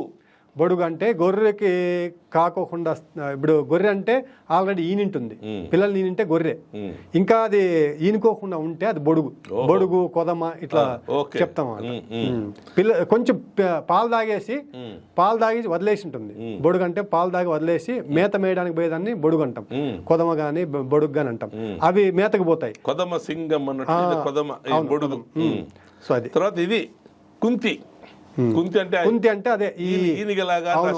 అదేంటంటే వార్పు, దువ్వెన లాంటిది, పెద్ద దువ్వెన. వార్పు పరిచింటారు.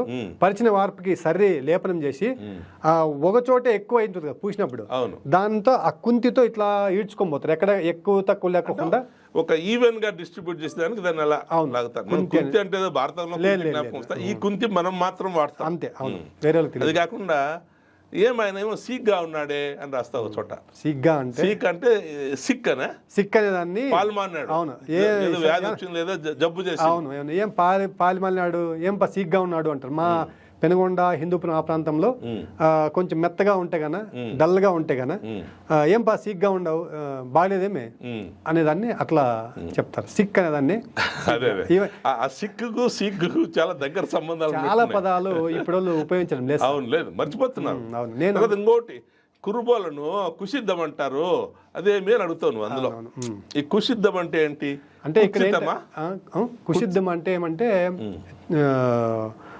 ఒకరిది లేకుండా ఇంకొకరికి నీ విషయాలు చెప్తాడు అనేటువంటి విషయాలు చెప్తుంటాం. అంటే ఇక్కడ పితూరు లాంటివి.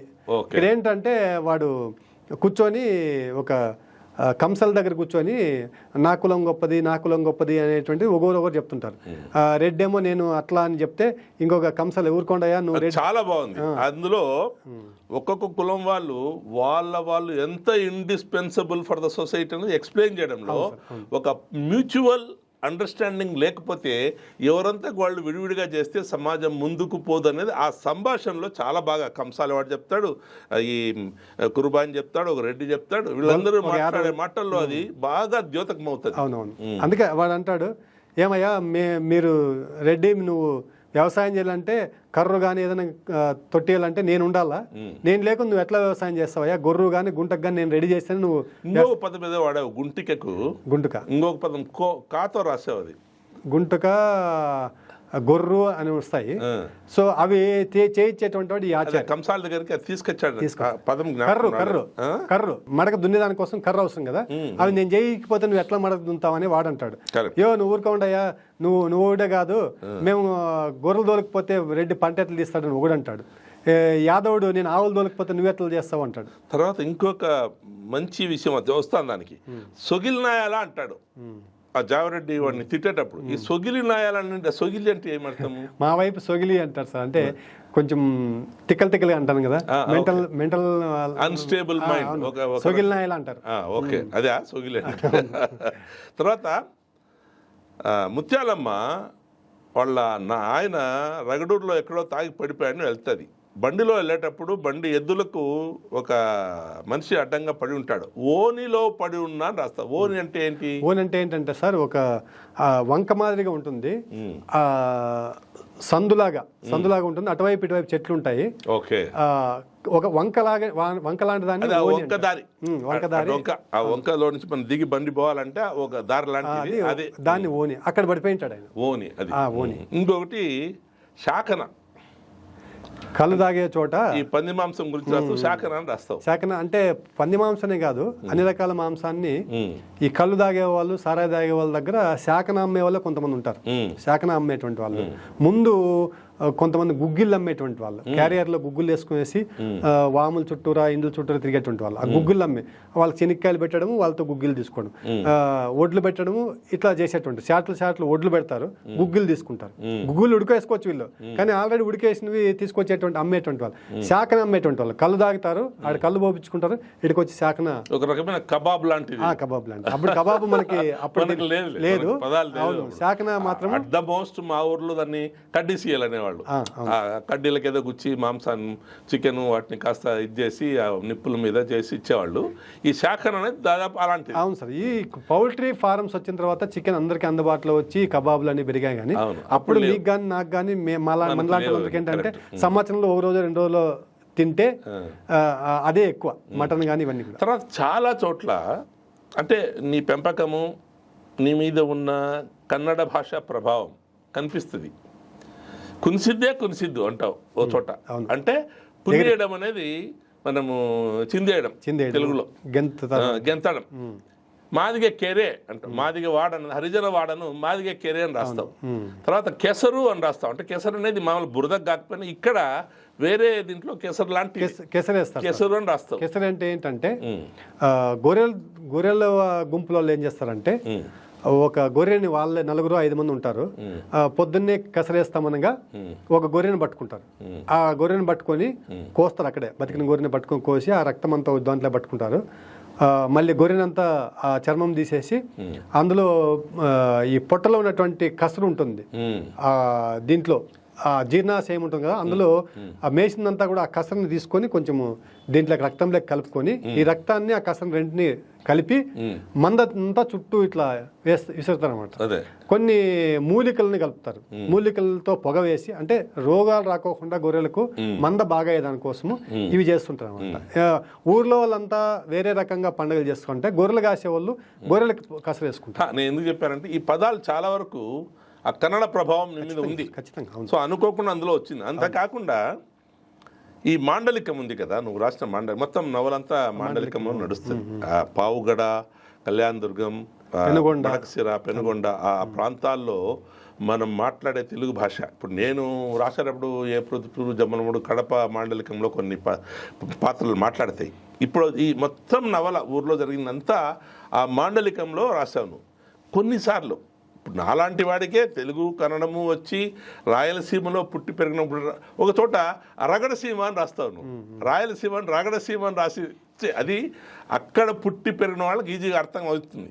మిగతా వాళ్ళకి కాస్త కష్టం అవుతుందేమో అనిపించింది. కానీ ఒక సహజ సిద్ధమైన శైలిలో రాయలసీమ ఇతివృత్తాన్ని, తర్వాత గడి ప్రదేశంలో జరిగే కథను బహుశా అంతకంటే మనము అంత సహజంగా అంత శుద్ధంగా రాయాలంటే ఆ మాండలికం అవసరమే. తప్పకుండా సార్, తప్పకుండా. నోబెల్ రచయిత కూడా నా ప్రకారం స్థానిక రచయిత అని నేను అనుకుంటాను. ఎందుకోసమంటే స్థానికంగా మనము ఏం రాసినా అందులో ఒక యూనివర్సాలిటీ ఉంటుంది. అవును, ఉండాలి. అది మనము ప్రాంతీయంగా అనుకొని రాసినా కూడా దాంట్లో ఒక విశ్వజనీయమైన ఔచిత్యం ఉంటుంది.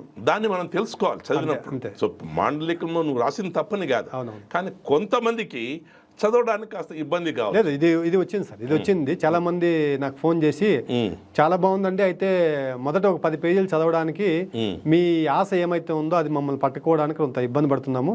ఆ 10 పేజీలు చదివిన తర్వాత మళ్ళీ లోపలికి వెళ్తే అలవాటు అయిపోతుంది, అయితే ఆ యాసను పట్టుకోవడానికి కొంచెం ఇబ్బందిగా అనిపిస్తుంది అని అన్నారు. నేనేమన్నా అంటే పాత్రలు ఆ ప్రాంతానికి చెందినటువంటి పాత్రలు అయినప్పుడు వాళ్ళు మాట్లాడేటువంటి భాష మనం ఉపయోగించాలి. కానీ నాకు రాకపోవడం కాదు, నేను రాయగలను.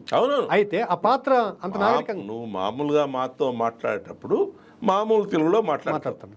మనమంతా ఒక రకమైన సోఫిస్టికేటెడ్ తెలుగు అలవాటు పడ్డాం. అంటే అది అటు గ్రాంధికము కాదు, ఇటు వ్యవహారికము కాదు, కానీ ఒక రకమైన తెలుగు.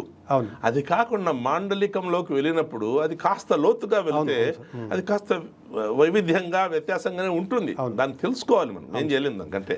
ఎందుకంటే అక్కడి పాత్రలు అలాగే మాట్లాడాల్సిందే. వాళ్ళతో మనం ఇంగ్లీష్లో మాట్లాడించాలి, లేదు వేరే భాషలో కానీ వేరే యాసలో కానీ మాట్లాడించాలి వీలు కాదు. అంతేకాదు, నువ్వు కొన్నిసార్లు కొన్ని సామెతలు వాడావు, చాలా బాగున్నాయి. అదేమి భలే మంచి బయలుదారంటే బొంబాయి ఇళ్ళన్నీ నేనే కట్టినా అన్నట్టు, అదొకటి. అవును. అది కాకుండా మీరు ముండగా ఎగిరిపోతే 6 నెలలు కడుపు వచ్చిందంట. మామూలుగా నేను ఆదోని వైపు విన్నామని మొహమాటం పడితే 3 నెలల కడుపు వచ్చింది. ఇది మీరు మిండగా ఎగిరిపోతే 6 నెలల కడుపు వచ్చింది అనేది బహుశా ఇంకా కాస్త ముందుకెళ్తే ఆ సరిహద్దు ప్రాంతాల్లో అలా వాడతారేమో. అదే కాదు, ఇంకొకటి ఊపిరిపోయిన ఉసిరిలాగా. అవును. ఈ ఉసిరిలో దాంట్లో జీవిత కాలము అదే గంటలే, అంతే. అదే అవి ఇట్లా మెరిసి అట్లే ఆ ఉసిళ్ళను, అసలు ఉసిలు అనే పదమే కన్నడ నుంచి వచ్చింది. అవును. మన దాన్ని ఉసిలు అన్నా కూడా, ఉసిలు అంటే కన్నడలో గుగ్గిళ్ళు. ఈ ఉసిలు అనే గుగ్గిళ్ళు కూడా చేశారు. వీటిని మనం చనిపోతున్నా దాన్ని ఫ్రై చేసి తింటారు చాలా మంది పల్లెల్లో. Very rich in protein. అవునవును. కానీ ఈ సామెతలు ఉన్నాయి కదా, ఇవి ఎలా నువ్వు అలా అన్ని మంచి మాకు నేను చిన్నప్పుడు 7వ తరగతి కంటే ముందు ఉన్నప్పుడు కోట, మేము ఉండే ఏరియాని కోట అనేవాళ్ళు. కోటలో ఉండేటువంటి వాళ్ళు. మా ఇంటి ముందరే బావి, సేదు బావి ఉండేటువంటి. ఆ బావికి ఆనుకొని ఒక ముస్లిం ఉండేది. ఆమె నాకు ఇప్పుడు నేను ఒక పరిశోధకుడిగా ఆలోచించినప్పుడు అనిపిస్తాను, కానీ మాటికి ఒక సామెత ఆమె చెప్పేది. ఊరికే ఏమ్మా బాగున్నావా, తిన్నావా అంటే తిన్నావా అనే దానికి ఒక సామెత, నీలాంటోడంట ఇట్లానే అని ఒక సామెత చెప్పి, ప్రతి మాటికి ఒక సామెత చెప్పేది. హనంరెడ్డి వాళ్ళ అమ్మ ఉండేది మా ఇంటి ముందర వాళ్ళు. అయ్యవ మాటికి సామెత చెప్పేది. నాకు అనిపించింది ఎప్పుడు ఎంఏ తెలుగు చేసినప్పుడు, అయ్యవ బతికుని ఉంటే సామెతలు కానీ తీసుకుంటే దాన్ని బుక్గా వేయచ్చేమో. కొన్ని నాకు తెలిసి ఆమె 1,00,000 సామెతలు నోటికే ఆమెకి కంఠస్థం వచ్చేవేమో. అంటే కంఠస్థం అని కాదు, కానీ వాడుకలో చెప్పేసేది. అవన్నీ కూడా నేను వినేటువంటి వాడిని, గుర్తుపెట్టుకున్నటువంటి వాడిని. తర్వాత ఆ ప్రజానీకం మాట్లాడేటువంటి మాటల్ని నేను బాగా అర్థం చేసుకోలేకపోతే ఈ ఏకదారం రాదు. 30 ఏళ్ల క్రితం జరిగినటువంటి ఆ సంఘటనలన్నింటినీ నా మెదడులో, నా మనసులో పెట్టుకొని ప్రతి పాత్రలోకి నేను వెళ్ళి ఆ పాత్ర చేత మాట్లాడించాలన్నప్పుడు ఆ సంభాషణలో ఖచ్చితంగా వస్తాయి. ఆ పాత్ర చాలా ఉన్నాయి. నువ్వు చాలా సామెతలు రాశావు, నేను అన్ని జ్ఞాపకం పెట్టుకోలేకపోయాను. కానీ ఇప్పుడు మొదట అదేమి ఆ ఎర్రపూల మారమ్మ ఓ సామెత ఉంది, ఏమి వెర్రి మారమ్మకు వేపాకు కడితే ఊరి పశువులన్నీ మర్చిపోయినాయి. సో ఇలాంటివి ఆ ప్రాంతీయంగా ఉండే కొన్ని సామెతలను మనము మర్చిపోతున్నాం. కానీ వాటిని సందర్భోచితంగా నువ్వు వాడావు అందులో, అది చాలా బాగుంది. అంతేకాదు, మామూలుగా చాలామంది కవులు ఈ చంద్రుడు మబ్బులు దాటుకు వెళ్ళడానికి ఏ ప్రేయసీ ప్రియులను చూసి సిగ్గుపడ్డాడు అలా వాడతారు. కానీ నువ్వు ఒక సన్నివేశంలో ఆయన కొడుతూ ఉంటే దాన్ని చూడలేక చంద్రుడు మబ్బు వెనక్కి వెళ్ళిపోయాడు. ఇది కొత్త రకమైన ప్రయోగం. అంతేకాదు ఆ సూర్యుడు పుట్టేది కూడా ప్రియురాలి కోసం, ప్రియుడు పరిగెత్తి వచ్చినట్టు సూర్యుడు పైకి వచ్చేందుకు ప్రయత్నిస్తున్నాడు. ఇలాంటి ప్రయోగాలు అందరికీ అంత సులభంగా రావు. అది చాలా వైవిధ్యమైన ప్రయోగాలు ఇవన్నీ. ఇవి ముత్యాలమ్మ రాగి కంకులు కోస్తా ఉంటే ఆమెకి అక్కడ భర్త తన్ని బయటకేసి పిల్లల్ని బయటకేసి ఈమెని బయటకేసి ఒకడే పడుకో ఉంటాడు. ఈమె రాకంకులు కోస్తా ఉంటుంది. ఇంకా పొద్దైతా ఉంది.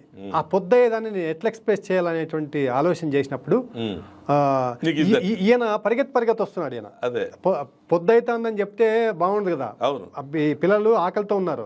ఆ ఆకలితో ఉన్నదాన్ని నేను ఆకలితో ఉన్నారని చెప్పడానికి లేదు. కాబట్టి మనము ఊరికే ఉన్నా సమయం అయిపోతూ ఉంటుంది, పని చేసినా సమయం అయిపోతూ ఉంటుంది. అట్లాగే ఈయన తరంకో వస్తున్నాడు. ఎట్లా తరంకో వస్తున్నాడు అంటే, ఈ లోపల కోరికలు తరిమినప్పుడు ఒక ప్రియురాల దగ్గరికి ప్రియుడు ఒక వాంఛ, ఆ వాంఛతో సూర్యుడు పరిగెడుతున్నాడా అనే విధంగా పొద్దు అయితే ఉందంట. ఈమెకి అటు నా పిల్లలు ఏమైపోయారో, పాపం వాళ్ళు తిన్నారో లేదనేటువంటి ఆలోచన కూడా అంతే బలంగా వస్తుంది. తర్వాత ముత్యాలమ్మని భర్త కొట్టినప్పుడు ముత్యాలమైనటువంటి మనం స్త్రీని వర్ణించేటప్పుడు చందమామ లాంటి ముఖము అది ఇది వర్ణిస్తాం, వెన్నెల రాత్రి అవి వర్ణిస్తాం.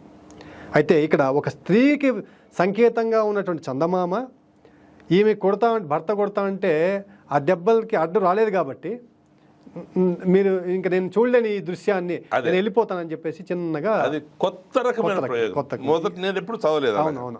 అది రెండోది. ఇంకొక చోట పొద్దు మునగడాన్ని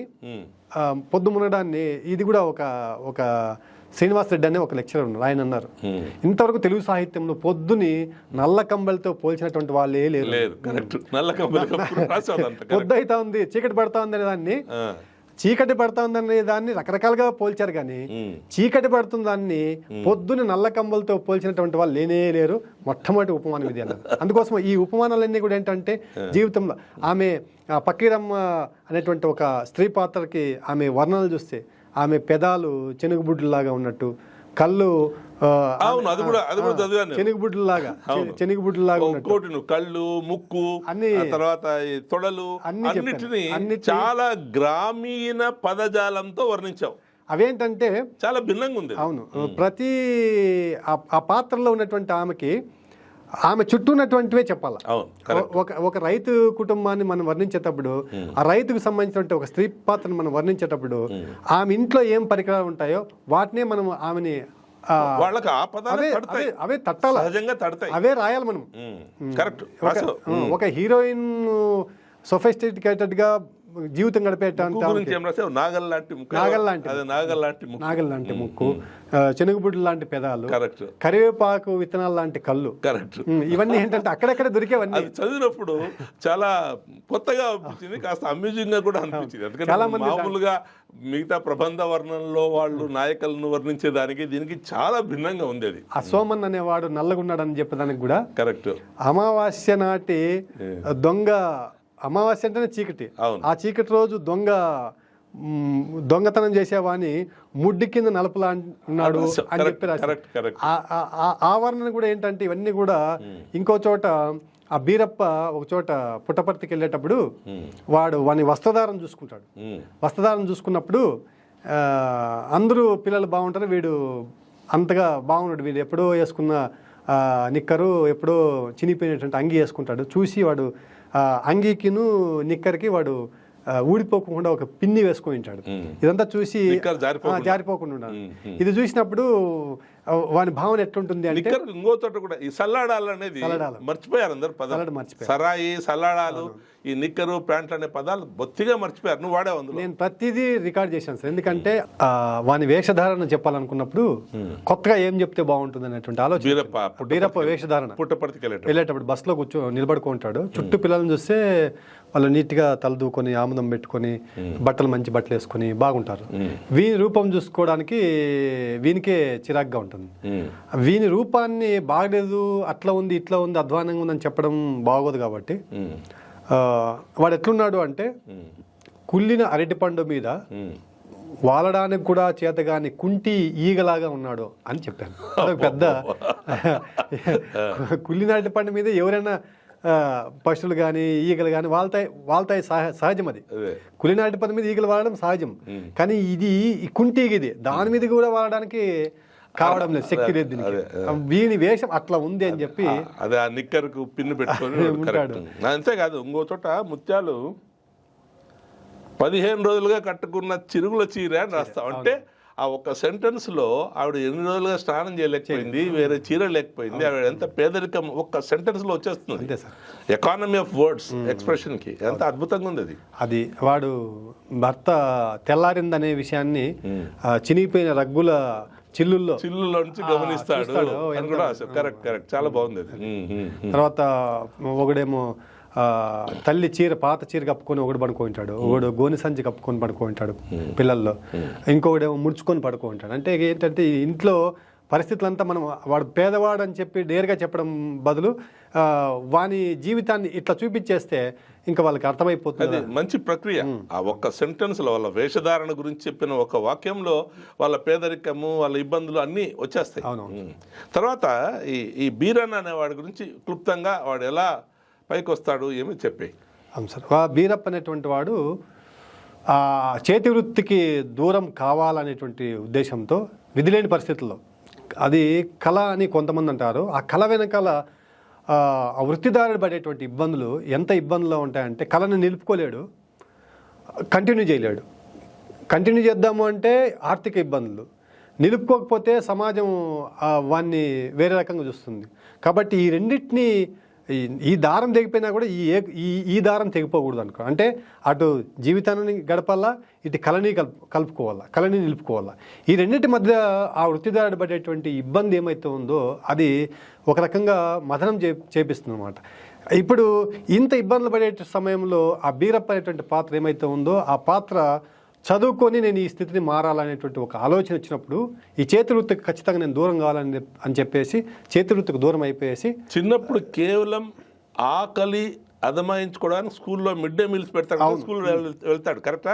అవును, ఖచ్చితంగా అదే. వాడు చదువుకోవడానికంటే కూడా అన్నం దొరుకుతుందనే ఉద్దేశంతో వెళ్తాడు, స్కూల్కి వెళ్తాడు. కాబట్టి వానికి ఒక ఆలోచన వస్తుంది ఏంటంటే చదువుకుంటే అన్నం పెడతారు.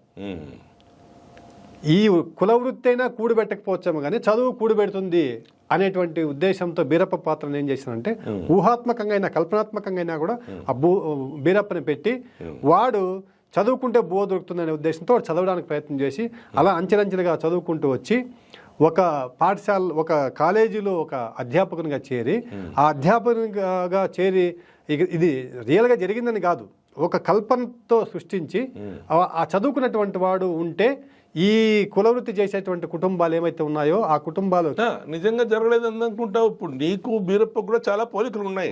నువ్వు కూడా ఆకలితో ప్రారంభమై ఇంత ఎత్తుకు ఎదిగావు అంటే నువ్వు కూడా చదువుకున్నావు. చదువు అనేది మనకు బ్రతుకు దేవుడిని ఇస్తుంది. ఒక అధ్యాపకునిగా స్టార్ట్ అయ్యావు, తర్వాత పిహెచ్డికి వెళ్ళావు. సో బీరప్పలో నీ జీవితంలో కొన్ని పోలికలు అనిపించింది. అవును, కల్పనాత్మకంగా అక్కడక్కడ పూర్తిగా అన్ని జరిగినవే కాకుండా కొన్ని కల్పనలు జోడించి వాటికి ఓహో చదువుకుంటే జీవితం మారుతుంది, జీవితం వేరే ఏ దీంతో కూడా మారదు, ఎందుకంటే డబ్బు ఉండదు వాళ్ళ దగ్గర, చేతి వృత్తులు వాళ్ళ దగ్గర, రాజకీయంగా ఉండరు, కులం కూడా ఎక్కువ వాళ్ళు చెప్పుకోవడానికి ఇబ్బంది పడుతుంటారు.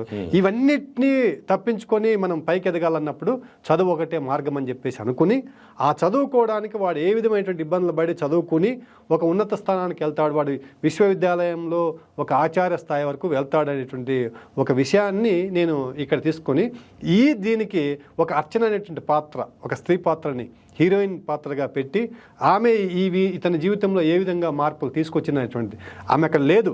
ఆ పాత్ర ఎవరి పాత్రనో కొన్ని అనుభవాల్ని వాళ్ళకి జరిగినటువంటి అనుభవాల్ని విని ఆ విన్నటువంటి అనుభవాల్ని ఈ బీరప్ప పాత్రకి సూటబుల్ అనిపించినాయని చెప్పేసి ఆ అర్చన పాత్రను తీసుకువచ్చి ఈ బీరప్ప పాత్రకి ఇద్దరు ప్రేమించుకున్నట్టుగా పెట్టారు. ఇది నిజంగా జరిగిందని కాదు, లేదు దాంట్లో ఎంఫోసిస్ ఏంటంటే విద్య కోసం ఎంత కష్టపడ్డాడు అనేది విద్యాతురానాం నా సుఖం నా నిద్ర, అది అలా కష్టపడి పైకి వచ్చేటువంటి క్రమంలో ఎవరెవరు మనకు సహాయం అందిస్తారు అనేటువంటి విషయాలన్నింటినీ కూడా అందులో చెప్పుకుంటూ వచ్చాను నేను. పలానా వాళ్ళు ఈ ఇబ్బందులు పడుతుంటే సహాయం చేస్తారు అనేటువంటిది.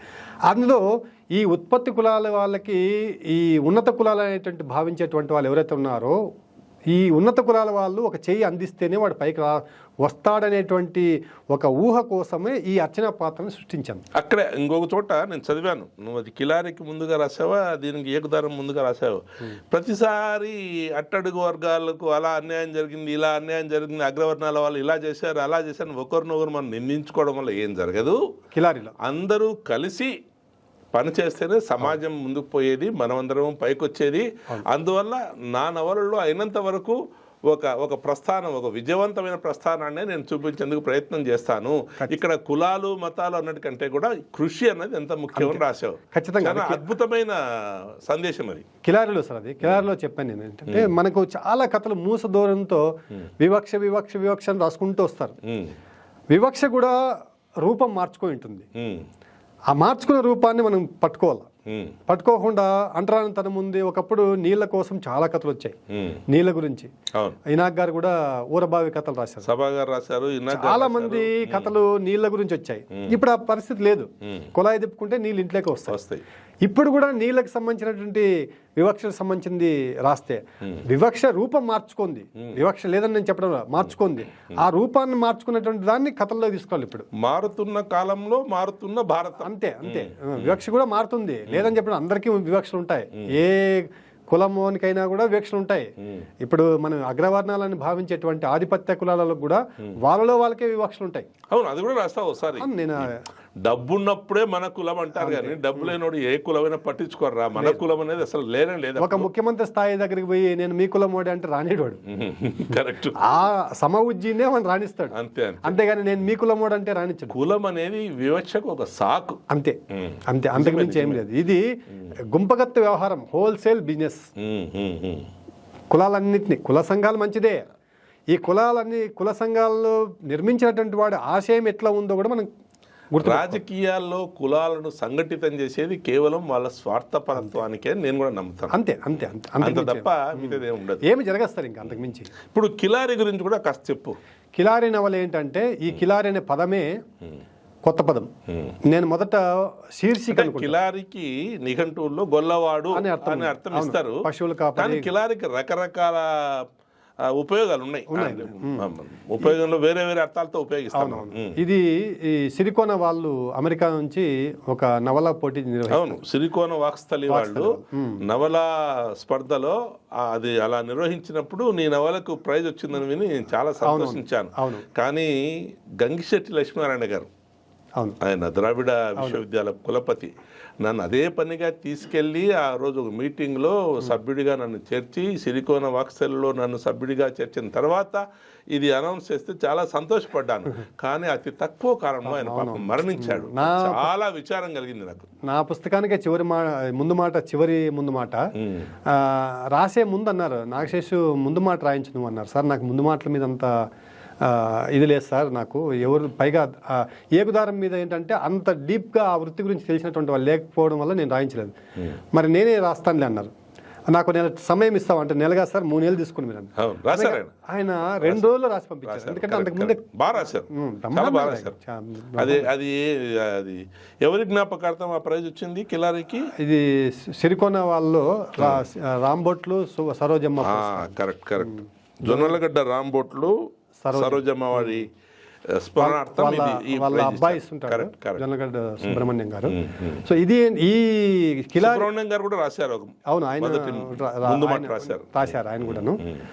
నా మాటగా నేను రాసుకున్నాను. ఈ ముగ్గురు ఇవి కలిపేశాము. నేనేమన్నా కిలారి ఏంటంటే కులాల గుంపు అనేటువంటిది ఏమైతే ఉందో అది ఎంతవరకు సమంజసమైనటువంటి ఒక ప్రశ్న వేసుకోవాలి. ఒక ఇంట్లో ఉన్నటువంటి ఒకే తల్లి బిడ్డలే ఆస్తులు అంతస్తులు మిగతా వాటిల్లో మోసాలు చేసుకుంటున్న సమయంలో నువ్వు కుల సంఘాలని చెప్పేసి నువ్వు వాళ్ళ వెంట ఎవరంటే పోతే నిన్ను మోసం చేయకుండా ఎలా ఉంటారు? కాబట్టి ఒక కంట కనిపెట్టుకొని ఉండాలి అనేవాడు ఏ దృష్టితో నిన్ను ఆ సంఘంలోకి ఈడుస్తున్నటువంటి విషయాన్ని నువ్వు దృష్టిలో పెట్టుకోవాలంటారు. తర్వాత నా ఉద్దేశం ఏంటంటే హింసకు ప్రతిహింస ఎప్పటికీ సమాధానం కాదనేటువంటిది కిలారిలో ఉన్నటువంటిది.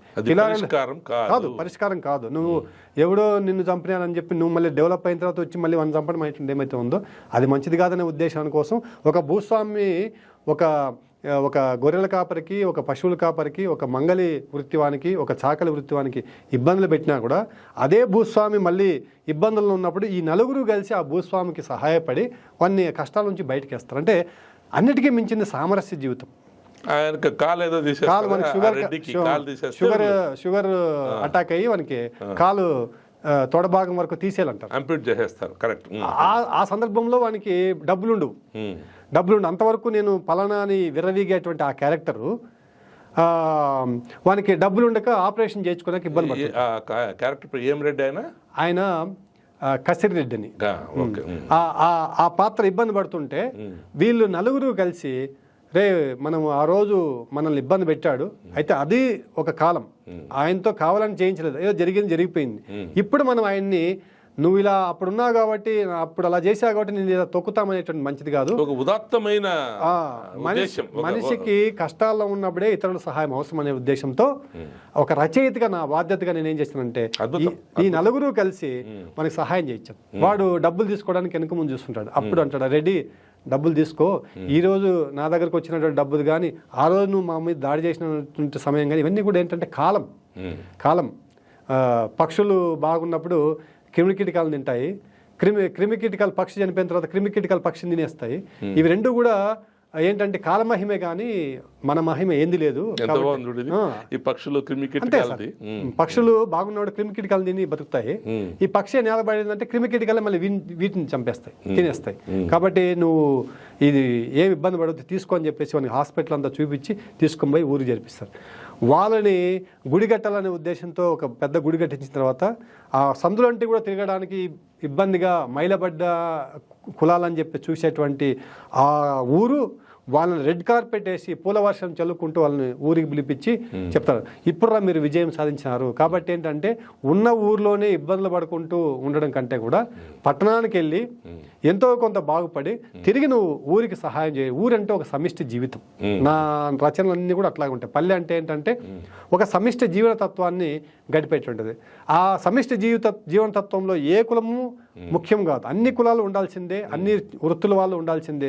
ఎవరు లేకపోయినా కూడా బండి ముందుకు నడవదు.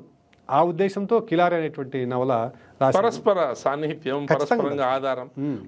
ఒక ఊర్లో అందరూ కావాలి. ఖచ్చితంగా సార్. ఎవరు లేకపోయినా కూడా ఇబ్బంది అవుతుంది. పందులు కాసేవాడు ఉండాల్సిందే, మంగళి వాళ్ళు ఉండాల్సిందే, చాకలి వాళ్ళు ఉండాల్సిందే, అన్ని వృత్తుల వాళ్ళు ఉండాల్సిందే.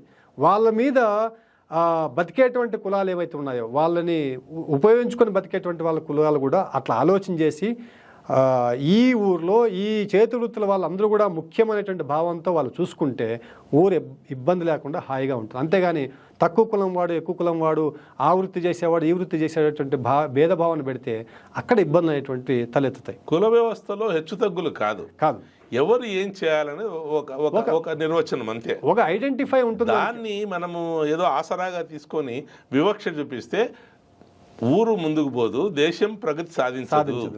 చాలా బాగుంది, మంచి సందేశం అది. మొదటే రాశావు నువ్వు, ఇందులో వాళ్ళను వీళ్ళను నిందించడం నా ఉద్దేశం కాదు అని. పాత్రలు ఏవైనా కానీ పాత్రలు కల్పితం పెట్టినా నిజమైనా కూడా ఇలాంటి వాళ్ళు ఉంటారు. వాటిని అనుసరించుకొని పోయేటువంటి ఈ జాతుల వాళ్ళు ఉంటారు, ఈ పాత్రలు ఉంటాయి.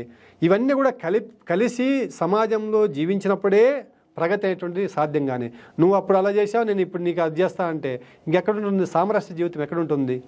నాకు కిలారిలో ఏకుదారంలో బాగా నచ్చింది ఏంటంటే ఈ పల్లెల్లో ఏం జరుగుతుంది, వాళ్ళ మధ్య సంభాషణ, వాళ్ళ మధ్య ఇంటరాక్షను, తర్వాత ఊళ్ళలో జరిగే జాతరలు. అదేమి మొదట ఎరపుల మారమ్మ, దాంతో స్టార్ట్ అవుతుంది ఏకుదారం. మధ్యలో ఒడుసులమ్మ జాతరతో మధ్యలో వాళ్లకు పై మీద పూనకం రావడం. ఊర్లో ఏంటంటే సార్ ఆ పూనకం అనేది నిజమా కాదా అనేది కూడా చాలా సటిల్గా ఆ మూగయప్ప దగ్గర కొట్టినప్పుడు వాడు తిరిగి కొడితే వీడు పూనకం వచ్చి మర్చిపోయి మళ్ళీ కొడతాడు. అది నాకు ఆయన కన్నడంలో ఒక షార్ట్ స్టోరీ చదివాను నేను. నీవు అప్పన్న బట్టర్ హౌదో అల్వో అని టీజీ పై గారు రాశారు.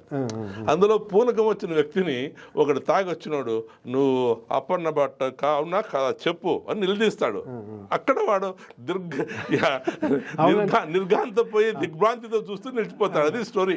అలాంటి దీంట్లో నువ్వు చాలా బాగా రాశావు, అది కూడా నిజమే సార్. సో ఈ గ్రామీణ జీవితాన్ని, ఎస్పెషలీ రాయలసీమ గ్రామీణ జీవితాన్ని, ఈ ఉత్పత్తి వృత్తుల దైనందిన జీవితాన్ని ఇంత అద్భుతంగా నువ్వు రాసావంటే నిజంగా నువ్వు చాలా దగ్గర నుంచి చూసావు కనుక రాయగలిగావు. నాకు ఏంటంటే సామూహిక జీవితం నాకు అలవాటు సార్.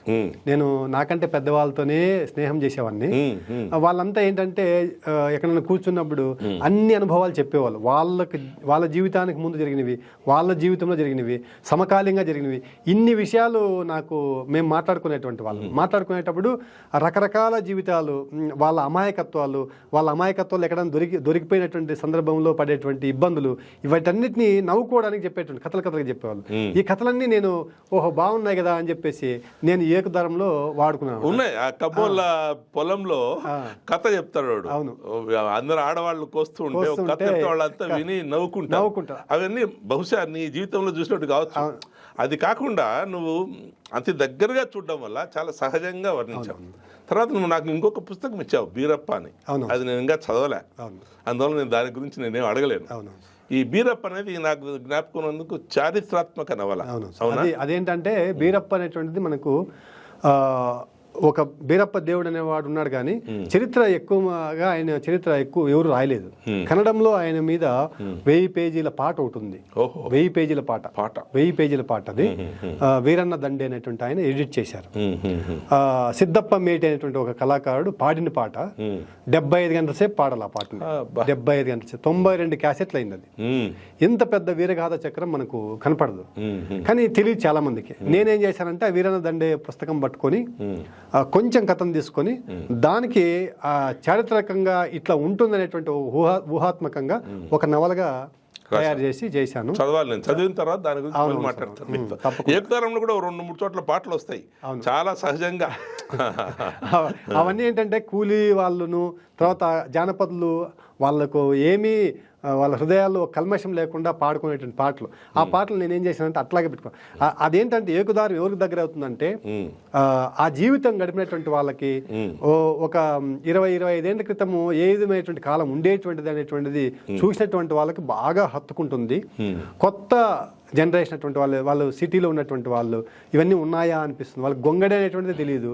తర్వాత ఊర్లో ఆ హాస్యం ఇప్పుడైతే ఒకరింటి దగ్గరకు ఒకరు పోయేది లేదు. ఇప్పుడు ఇంతకుముందు అయితే అందరి ఇంటి దగ్గరికి ఆప్యాయంగా పోయేటువంటి వాళ్ళు, తినేటువంటి వాళ్ళు, కాఫీలు టీలు పంచుకొని ఇవన్నీ ఉండేటువంటి. ఇప్పుడు ఎవరు వెళ్ళేటువంటి వాళ్ళు ఆ జీవితాన్ని చూసినటువంటి వాళ్ళకి అది చాలా బాగా ఇష్టపడుతుంది. అందుకోసమే చాలా మంది దాని మీద ఒక 10 వ్యాసాలు అంటే వచ్చాయి. ఆ 10 వ్యాసాలు కూడా బాగా హత్తుకొని రాసినటువంటి వాళ్ళే. ఇక మీదట కూడా నువ్వేదో 2 నవలలు రాస్తున్నావు అని ఎప్పుడో చెప్పినట్టు జ్ఞాపకం నాకు. అవును సార్. ఏవేవి రాస్తున్నావు? ఒకటి హంపి చేరిన ఉత్తరం అని ఒక ప్యూర్ లవ్ స్టోరీ రాస్తాను. హంపి చేరిన ఉత్తరం. హంపి చేరిన ఉత్తరం ఏంటంటే కథలన్నీ కంచికి చేరుతాయి. నా నవల, నా కథ హంపికి చేరుతుంది. నీ కథలన్నీ మంచికి చేరుతాయి కదా. ఆల్మోస్ట్ ఇది మీరు చెప్పింది ఖచ్చితంగా వాస్తవము. మంచిగా వస్తున్నాయి. అది ఒకటి.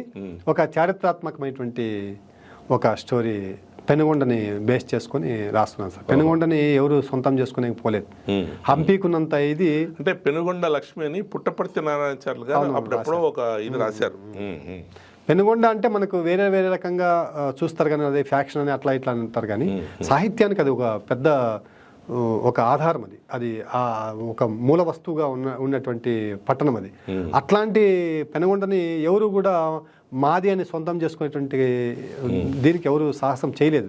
అందువల్ల నేనేంటంటే ఆ విజయనగర రాజుల్లో చివరి వాడైనటువంటి వీర వెంకటపతిరాయలని తీసుకొని బ్యాక్గ్రౌండ్గా రాస్తూ ఒక పాలేగాన్ని పెట్టి అట్లా చేస్తున్నాను. సో సాహిత్యానికి కూడా పెనుగొండ పెనుకొండే అని రాసావా? పెనుగొండే. అది బాగుంది. లవ్ స్టోరీ మాత్రం తెలుగులో ఇంతవరకు ఆ రకమైనటువంటి లవ్ స్టోరీ ఇంతవరకు ఎవరు రాయలేదు.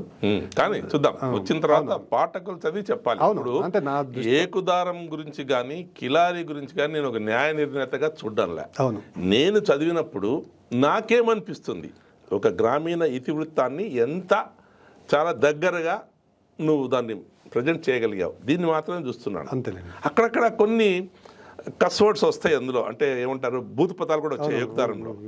బహుశా అవి పాత్ర సహజ సిద్ధంగా ఆ పాత్రలు వాళ్ళకు బూతులు ఊతంగా ఉంటాయి సార్. అవును, ఊతకరంగా ఉంటాయి. వాళ్ళకి ఏం అనిపించదు అసలు. అంతేకాదు, ఇప్పుడు నేను ప్రొద్దుటూరులో ఎన్నోసార్లు నీ అమ్మ నీ అక్క నీ అనేది వింటాను. ఇదేమ్మా యతి ప్రాసంలో తిడతారే మా వాళ్ళు అనుకునేవాడు, నాకు రాలేదు. కానీ నువ్వు అందులో రాసావు నీ ఆలి నీ అక్క అనేది చాలా సార్లు వాడతారు. సో అది కాకుండా కొన్ని బూత్ పదాలు వాడినప్పటికి కూడా బహుశా దాన్ని దాటి నువ్వు వెళ్ళలేదు. అవును. సో ఆ బూతును అంత మాత్రమే ఒక అశ్లీలమైన అర్థాన్ని అనవసరంగా కాకుండా అవసరమైన చోట పాత్రోచిత్యాన్ని పట్టి మాత్రమే రాశాను. అంతే సార్, బాగానే ఉంది అది. సో నీ శైలి చాలా బాగుంది.